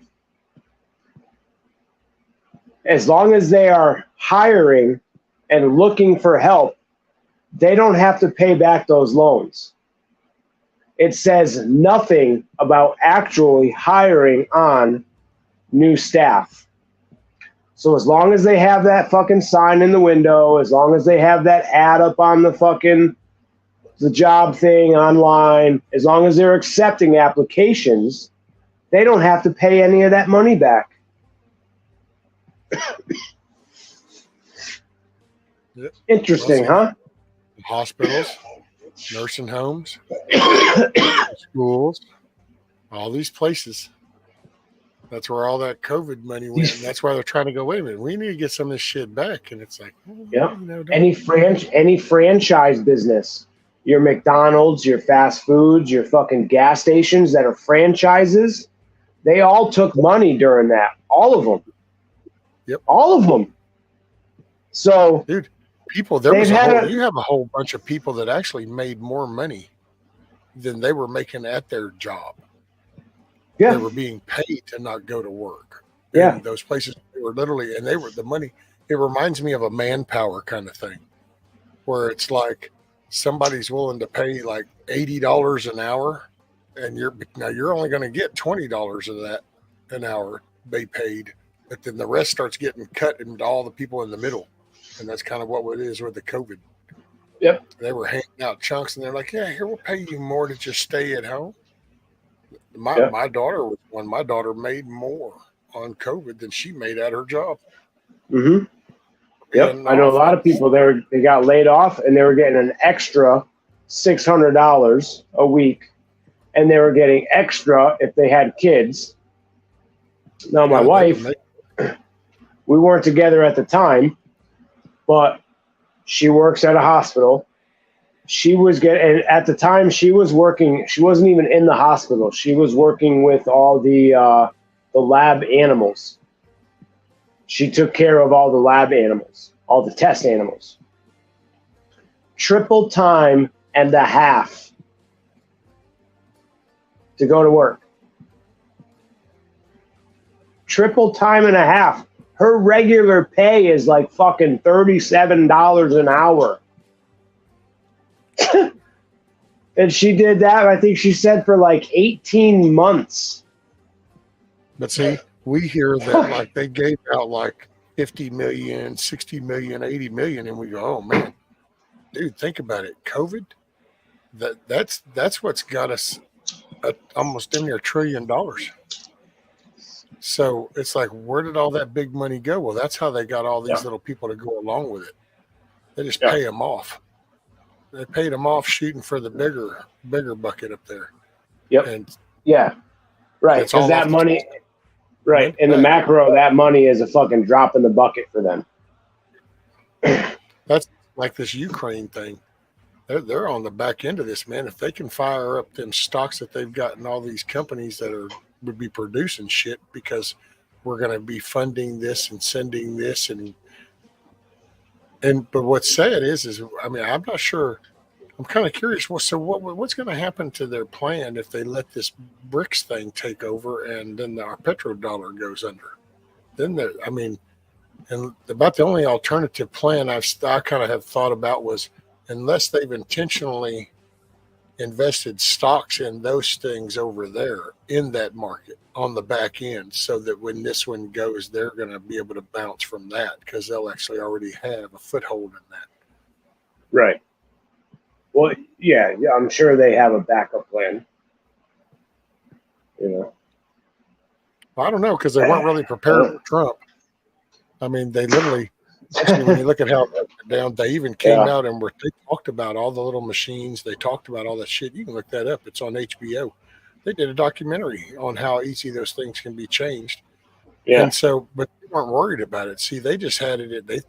Hillary's going to win. That's why, people forget when he first said he was going to run, people just laughed. Everybody thought it was just a joke. Like, all so they weren't prepared for the American response that actually showed up. Once again, that reaffirms why I say I think everybody ought to show the hell up in 24, because it worked in 16. But in 2020, that's why they had to shut everything down, dude. That was fixing to happen to them again. Mm-hmm. They're not prepared for the numbers. Yeah, so that's why boxes and boxes of votes showed up at fucking 1:30, 2 o'clock in the morning. Yep, they knew exactly what was going to happen. Pizza boxes got put on the window so you couldn't watch. Mm-hmm. That's why there was a water leak in a bathroom, but yet according to security footage, it looked like they were running tabulators. But let's see. And the can't talk about that. Well, and people, like that. The other side says, yeah, well, there was no proof. Yeah, there's plenty of proof. It's just that the legal system says you have to go into a court system, and part of the court process, just because you go and file something isn't discovery yet. And that's where they were able to do that. They had these liberal judges in the right places that kept shit in check. Yeah. Yep. Strategic. And it's basically you can't tell me it's raining again out here. Oh my God, it's fucking raining again. It got more rain. I'm gonna have to start searching Facebook for a fucking boat. Oh man. What happened, Chrissy? Oh, good Lord. More than 30 people, under 40 have died. Yeah.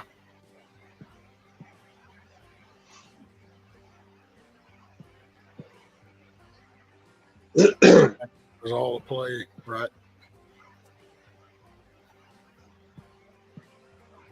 I can't see the chat, so I was just reading some as they were going by.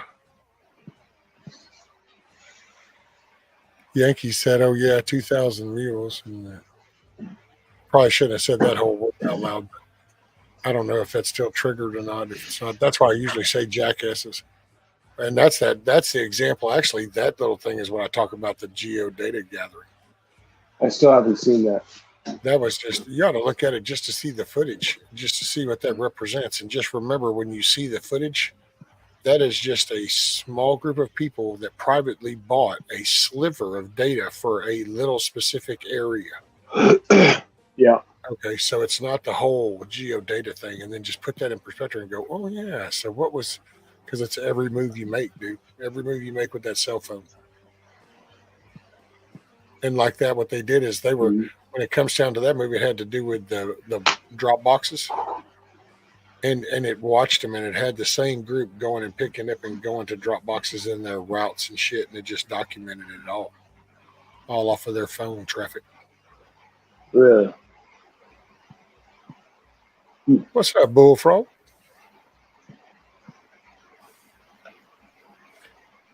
Yeah, I mean, it makes sense. You think about it, everybody's got a cell phone, fucking damn near all the time. You know, you leave somewhere, you stick it in your back pocket, you throw it in the car, you bring it in the store, you bring it around the store, back in the car, blah, blah, blah. It's fucking... Yep. Yep.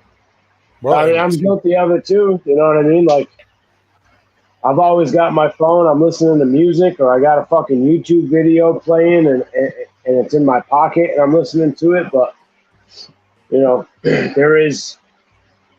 there are moments and things, places that I go that I don't bring my phone. When I talk to certain people about certain things, nobody has a phone. It's not even in the truck. We didn't even bring it. And that's the way that shit's got to be, man. Well, it's like every picture you take, it has a geotag in that picture. You know? Yep. And now, if you just copy that and send it, then the file changes that by saving it. But that original picture from that phone will have a geotag attached to that picture in the file of the picture that gets created. Yeah. And it'll actually, the coordinates of where that picture was taken at. So, I mean, and it's been there. This has been here for decades because we just saw this technology. You know? Yeah. And really, that information is just floating in the space. And the right people with the right knowledge, they can grab that shit, man, and find out all kinds of shit. Oh, well, dude, I remember when right as the internet was kind of really, we were just coming out of the dial-up phase and going into ISDNs, and we would, you know, some cable lines, and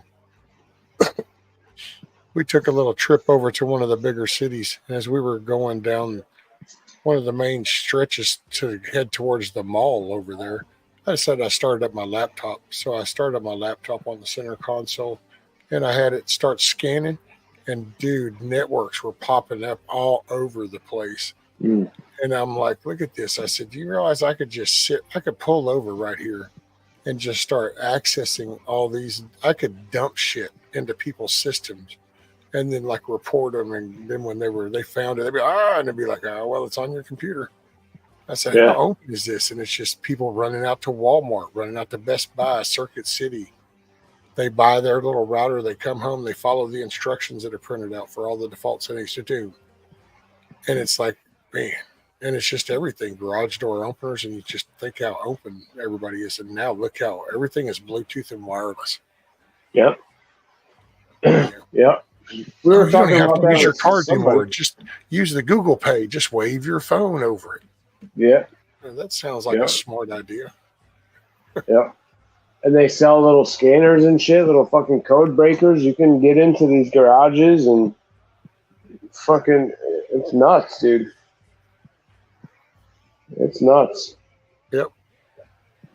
That's just, and that's that shit. See, people go for it because you're pitched it out of convenience, you know, it's like the phone. Well, it's because we've slowly integrated these phones into our day-to-day life. So now we've lost touch with that. Well, we used to actually go to the landline. And so, like, if I was going to call you, it would be like, hey, I'll holler at you in just a little bit whenever I get back to the house. Well, that meant I actually went out and did what I was going to do, focused on that. And when I came back, I walked over to the phone and went, yo, dude, what's up? Okay. Yep. Well, see, the minute you cut out that, now that starts to take place. Hey, Papa. Later, brother. Thanks for coming up, man. Make tomorrow a good day. Yeah, and then people can get a hold of you fucking anytime, not just call you, leave a message, and they'll call you back when they get home. You know, so you can get reached anywhere, anytime by anybody.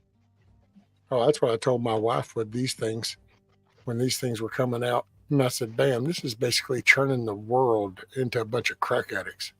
Instant gratification, man. Instant gratification. Yep. And I want what I want when I want it now. It's like, what? Man, dude, what the hell? What's wrong, Hillbilly? I texted you. Man, did you not see that text? How come you hadn't replied back? I don't know, dude. Maybe I was busy with something. Right. Maybe I was working or spending time with my dog. Yeah. And the people that get pissed off, like, oh, you didn't text me back. Dude, it's been 7 minutes. I know. Like, I just seen your text. Did you want me to text you while I was wiping my ass? Like, yeah. Yep. On demand, throwaway society. That's where they're pushing us. Well, they dumb you down by pitching you on this ease of use shit. So then you get dumbed down and you get lazy, complacent. Well, the more you do that, these digital devices, the Xboxes, the computers, phones, they're taking over with the younger group. Well, then you start sending your kids to the public school. Well, now you have a whole set of people that have ulterior motives for your kid in these buildings that they sit there and talk with. So every time you send your kid to that building, it's like Russian roulette. You know? And it's just, if we don't right the ship, if we don't start the correct path in 24, then all I can say is I just want to find me a place off in the woods, even deeper than I am, and just remote. It's like, okay, maybe I'll just ride out my years out in the woods at a stream, catch some fish, enjoy a little fire. So I'm going to keep buying lotto tickets.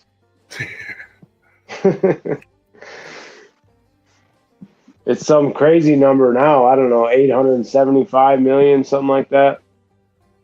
It might have went up. I don't know. Oh, I don't know. I hadn't even seen it. Shit, I haven't seen actual TV active in a few years now. Oh, you guys don't have a TV? Yeah, you just don't watch it? Well, we don't have no service. She watches YouTube videos for her craft on it, or she'll watch like a Hulu. Yeah. But we cut all that cable dish shit, direct TV stuff, none of that crap. Yeah. We don't have cable. We just use the digital antenna. We get a good amount of local stations and streaming shit. We can stream Netflix and all that shit, but no, I think she was doing Netflix. I think either one of the kids or one of the kids' friends hooked her up with Netflix. Me, I cut our Netflix off. Matter of fact, I can tell you when our Netflix, our version of Netflix stopped was when Cuties came out. When what? When that movie Cuties came out. When Netflix let that movie Cuties get released, I was like, okay, you're just another trafficking, another pedo site. Yeah. Because that's what that was all about. That movie was promoting some real, livid behavior from little kids and dance. Wasn't that like the kid dance, the fucking ones that did the dancing, or no? Well, it's a provocative dancing. It's Oh, And it's little kids doing provocative type dancing. oh yeah, no. Because I remember that fucking show, Dance Moms or whatever, with that yeah, big no. fat bitch who fucking was nasty to all the fucking kids and the moms and shit. That I think putting on that on television was fucking too far. The costumes that they'd have those fucking kids wearing and the fucking dances that they were doing, like that's crossing the fucking line, man. Okay, well that was mild compared to that movie, but yeah, that's Oh, see, I've never well, been a that's fan of those things anyway. Because to no, me, it's the kid might have fun, but it's like when you go watch a lot of games nowadays, these people don't let these kids just have fun. no. The Instead, they parents want are to trying to live. make up for their own shortcomings. That's it. They want to live vicariously through them, and so that they just want to live again through them. And it's like, no, Yeah. If you look at the majority of those moms, not for nothing, but they're overweight, unattractive, and they're trying to live through their kids. there you go. Jerry Lee said that show was that Toddlers and Tiaras. That was that Oh, show, that dancing yeah, show, yeah. Toddlers and Tiaras. Yeah, see, and I just that pageant The shit. name sounds familiar, but obviously I'm not going to watch that shit. But, No, but that sounds like the name of that show you were just talking about with that lady and stuff. Could be. I just remember that big, like she was a large woman and she was a fucking bitch. Hey, Chrissy Cat. Hey, you have a Man, good night, man, and make tomorrow a good day. Thanks for hanging out. It's good to see you again. I'm glad you've been doing good. Glad it's getting better.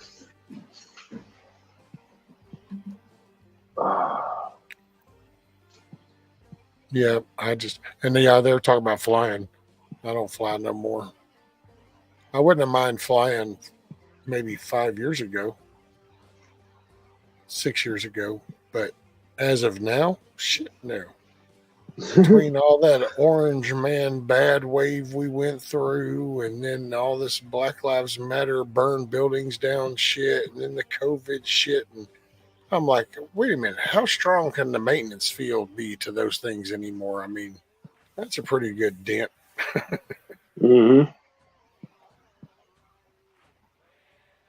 Yeah, no, I'd rather drive.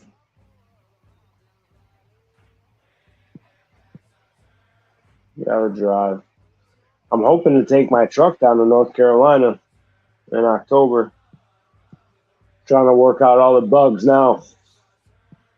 Well, what's wrong with your truck? It's an older truck, you know. What does 33 years. Does it run good? Yeah, it runs pretty good. But I just picked it up a few months ago, so I'm trying to, make sure that the tranny's good, the rear end's good. Yeah, you got to get the feel for it. Yeah, make sure the fucking bearings and shit. Bearings, exactly. Yep. I just had to do the front brakes a couple weeks back. I don't really have to do too much, honestly. Yeah, there's a couple of things that I would bring. Bring a spare belt, spare radiator hose. Does it got drum or rotor on the back? Drums. Yeah. And then I take it you got disc on the front? Yeah, disc on the front. I just did the fronts.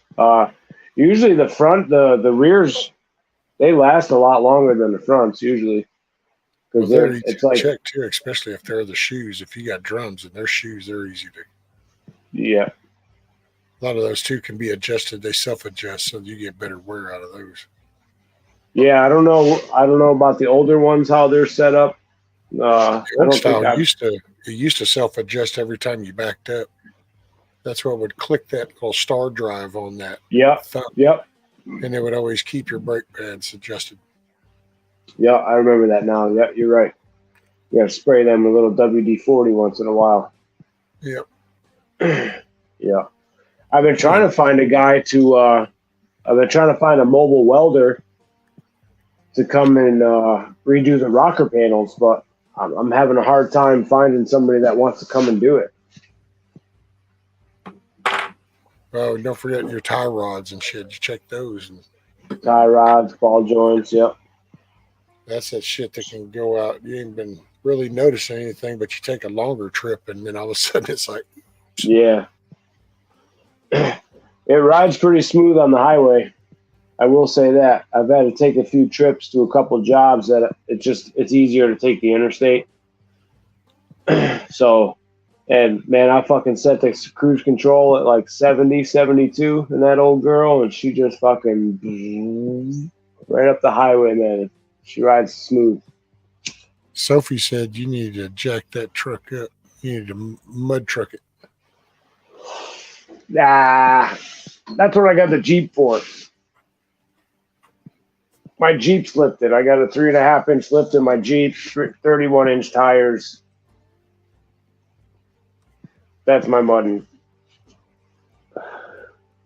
Lifting up a extended cab, 8-foot bed pickup doesn't It's make any no sense. different than jacking up a short bed truck. Okay, the length of the truck does not matter on the lifting side. It's all the same shit. The same shit, yes. But what's the point of jacking up a fucking 19-foot truck that I'm not going to take in the woods and be able to go like this in the woods? But you just say that. See, you say you're not taking it in the woods right now. What if you need to haul more shit into the woods? Your Jeep then ain't going to cut the mustard. I'd have to take more trips. Fuel might be a shortage. Maybe that's why you're trying to get off into the woods. Maybe. But the V6 uses less fuel than the V8. Maybe it's boom, buddy. The clock's ticking. You got one trip out, buddy. You need to get the hell up out of Dodge. You got about 4 hours to get out of Dodge. So, see, you're going to need to put as much into the biggest vehicle you got. I'll get where I need to get in that truck. Trust that. Okay, well, then we're just going to stick with the fact that it would look cooler if it was jacked up. So there's that. It might. I don't know. Have you seen the truck? I don't know. I'm not sure I necessarily agree. Well, first off, sir, I live in Southeast Texas, so I don't think that there's really any make model truck that's been produced that I haven't seen lifted about 10 to 12 to 20 inches off of the ground around here, because this is all about the river running world down here. I see four-wheelers, dude, that are higher than your truck. Oh, I'm sure. I've seen them too. Yeah, those things it's are the river crazy. rats, man. The river rats fucking have some off-the-wall shit, dude. Yeah. Yeah. See a fucking Ford Fiesta, but the thing's jacked up so high and it's going out through about 5 foot of water in the river in the SandLot. 2-wheel drive or 4? 4. Oh, no shit. Oh yeah, dude. You put a Chevy Love frame up, do a Chevy Love truck frame. You can put like Ford Fiestas. What's the other little? There's all those little cars. You can put that body. No shit. Ranger type 4-wheel drives, Mazda truck frames, 4-wheel drive. Those work good. Yeah. That's what I used to have. I've seen 94. I seen a Bug sitting about 7 foot off the ground, and that looked funny. It sat taller than it was even long. Oh yeah, fuck yeah. Yeah. They took one of those. I think it was in a Suzu frame. Is what they jacked up with the 4-wheel drive a Suzu. And then they mounted the Volkswagen Beetle Bug on it. Like an Isuzu Rodeo or a Trooper or something. Yeah. What's that one that had that zipper cloth back shit on the thing and little bitty old munched up thing? Was that a Rodeo or whatever? I think the Rodeo. Yep. They're small little frames. Yeah. They used to put them up on old K5 Blazers too. I remember seeing a Subaru Brat on a K5 Blazer frame. That was pretty cool. Yeah, well, that's a pretty rock solid. Those are awesome. Yeah, I'm not going to jack up this truck. I might, if I get another one, I'll lift it, but not this one. Well, you might put just a little bit of a lift, just so that way, like if you had to do off the road through a ditch or something, you got better clearance type shit. Yeah, I could. Because I will say, my son, it's funny because he's always had the typical, a typical truck around here, and it usually sits up, either a 2-inch lift or something, because you never know if you got to clear a stump and go off somewhere. He got this new truck, but he got it over in Huntsville. So it's a city, it's college town, prison farms, everything. So everything's paved. And so the truck he got was one of those cool little Dodge Hemi, little hot rods, got the ground effects, all badass. Over here, it's a pain in the ass. And he can't hardly reload his four-wheeler because it wants to sink down with one wrong little dip around here. Yeah, fucking bottoming out. Yeah. Hey, what's up, Twisted Tats? Good to see you. Good to see you, brother. Sorry if I missed you earlier. There's a couple of mosquitoes that snuck in here, son of a bitch. They don't take much. They're just going to give you a little malaria or something. A little something. Oh, old Gate says hello. What's going on? No, that was in reference to Gates and your mosquitoes. Oh no, I don't get the reference. You know the story, right? He's released, like they've been testing mosquitoes with malaria, and there's actually been released, like in Texas, Florida, I think it is. Oh, really? Yeah. What the fuck, dude? Oh, I thought you had heard about that. No. Jesus, they really are trying to kill us off, aren't they? Well, our good old Kamala said it. She's trying to thin the population. She's a fucking... Sorry for the language. The nation gets dumber every time they listen to her speak. Dude, it's a clown world. We're in the middle I heard her. Yeah, it is. It's a circus show. I heard her clip of her talking about explaining AI to, I think a room of grown adults, and she was talking to them like they were a bunch of friggin' 4-year-olds. Like, what the living hell is going on? Is this a joke? It's got to be a joke. No, and the reason why I think it even looks stupider than it is because, so if I tell you about something and you go to explain it to everybody, well, you're going to be using your interpretation, okay? Because you're going to formulate your own story. So it's not going to be smarter.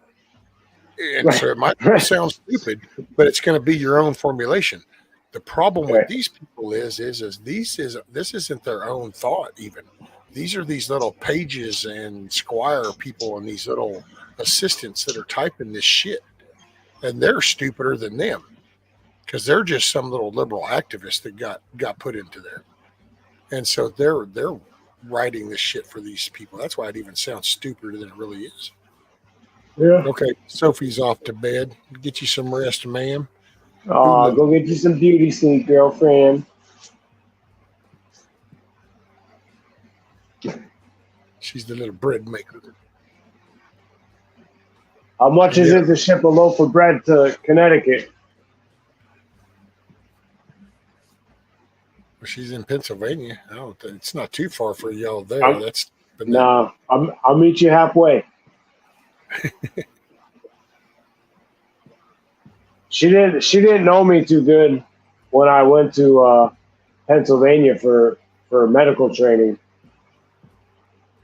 So now if I went to Pennsylvania, we would probably meet up somewhere, fucking have lunch or something. But shit, Sophie, make one of them lunches for you. You wouldn't mind. Hell yeah! Fuck, let's go have a. Don't say that. Just watch can, dude. I'd watch them can. All them ladies would be up there canning her and Monique and Nikki and all them. And man, Sophie would churn her some of them dishes she would do to the camera, and it'd just be like. I think still to this day, I think the one that I remember the most is I think it was called chicken cacciatore or chicken. chicken cacciatore or something. Anyway, man, she put that to that camera, and I was like, holy shit, dude, look at you. Just want to crack the seal on that bad boy and get you a spoon going. Yeah. Yeah. And then she I'd starts take her doing, in. and this bread just makes you just, oh. One day I'm gonna get set up in there and see if she'll teach me how to make bread. I think I even got one of them little bread pans, not no big one like she got. But Oh yeah, she'll hook you up. Oh, I I got came one on of them. the Oh shit! Sitting too long. My bum fell asleep. Oh, yeah. That game weight every time I'm watching her make shit. Right. Right. Oh yeah. Oh, and by the way, Rabbit said he's got me on his TV and on the laptop, so I got 2 thumbs up. Noise. All right, man. Well, I think I'm gonna hop off here and go get some ice cream and go to bed. Roger that, brother. Thanks for Appreciate having me on. Hell yeah, man. Anytime. Hell yeah, chat. Good to see you. Get some sleep or have a good day, whatever it is. Try to stay dry. Yes, sir. I'll talk to you soon. Later, brother. Later, man. Let's see. Oh, Yankee says our butter making video is the best. I don't know, man. That kitchen cacciatore stack. I think that's what it was. I don't know. I don't remember. It just was like, ah. Monique says, I'm excited this fall to can a real proper Hungarian goulash. We used to eat goulash. Now, whenever I was growing up, I always had a ton of goulash. What does the chicken do with Tori after it catches it? It gets canned.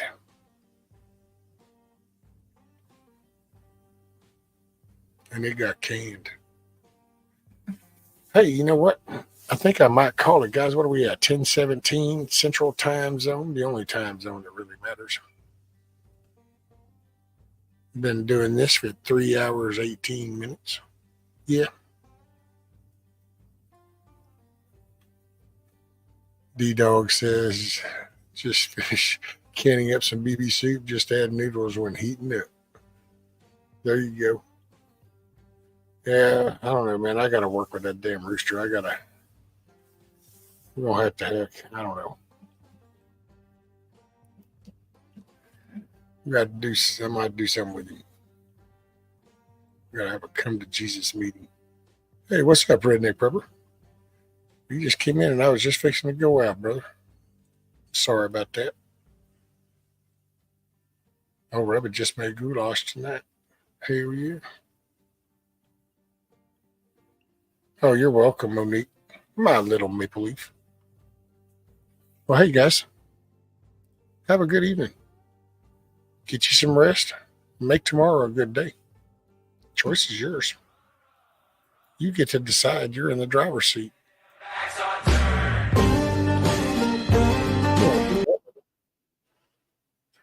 I need my little That's Life. So my little end song is Paul Thorne, That's Life. All right, everybody. Take care. Appreciate y'all being here. Make it a good day tomorrow.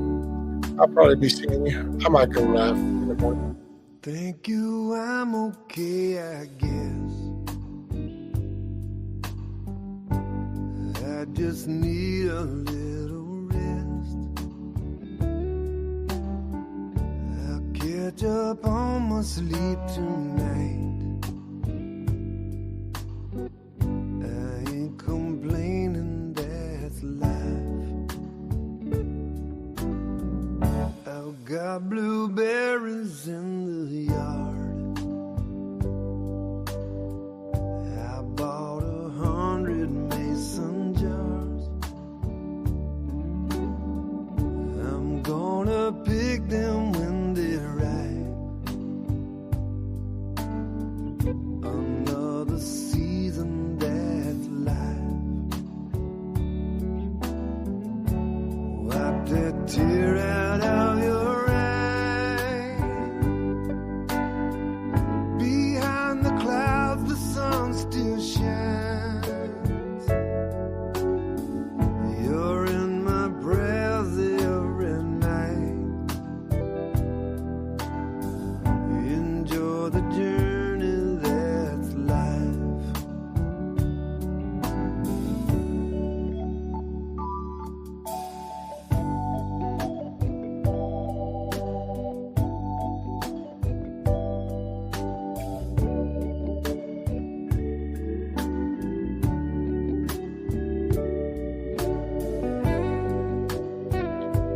Thanks everybody for being here.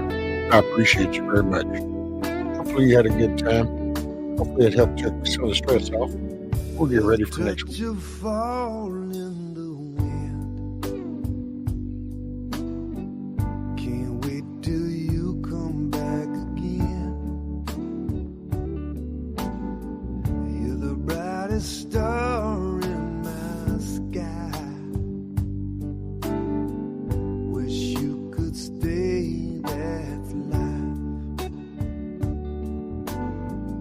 I know it's time for you to go. Here's a sandwich for the road. It's always hard to say goodbye. Ain't that the truth? That's life. Wipe that tear out of your eye. Behind the clouds, the sun still shines. You're in my prayers every night. Enjoy the journey, that's life.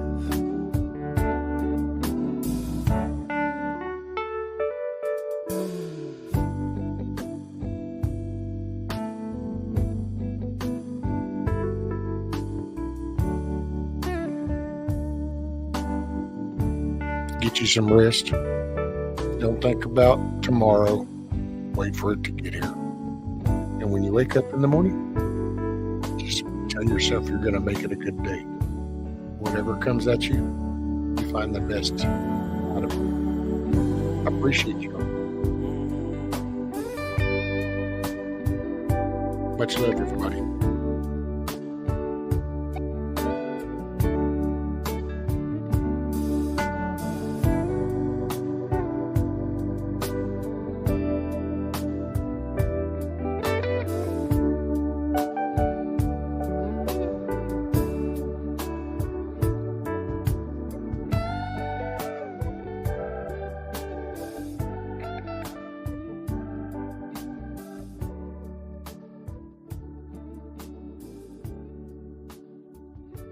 Peace out, everybody.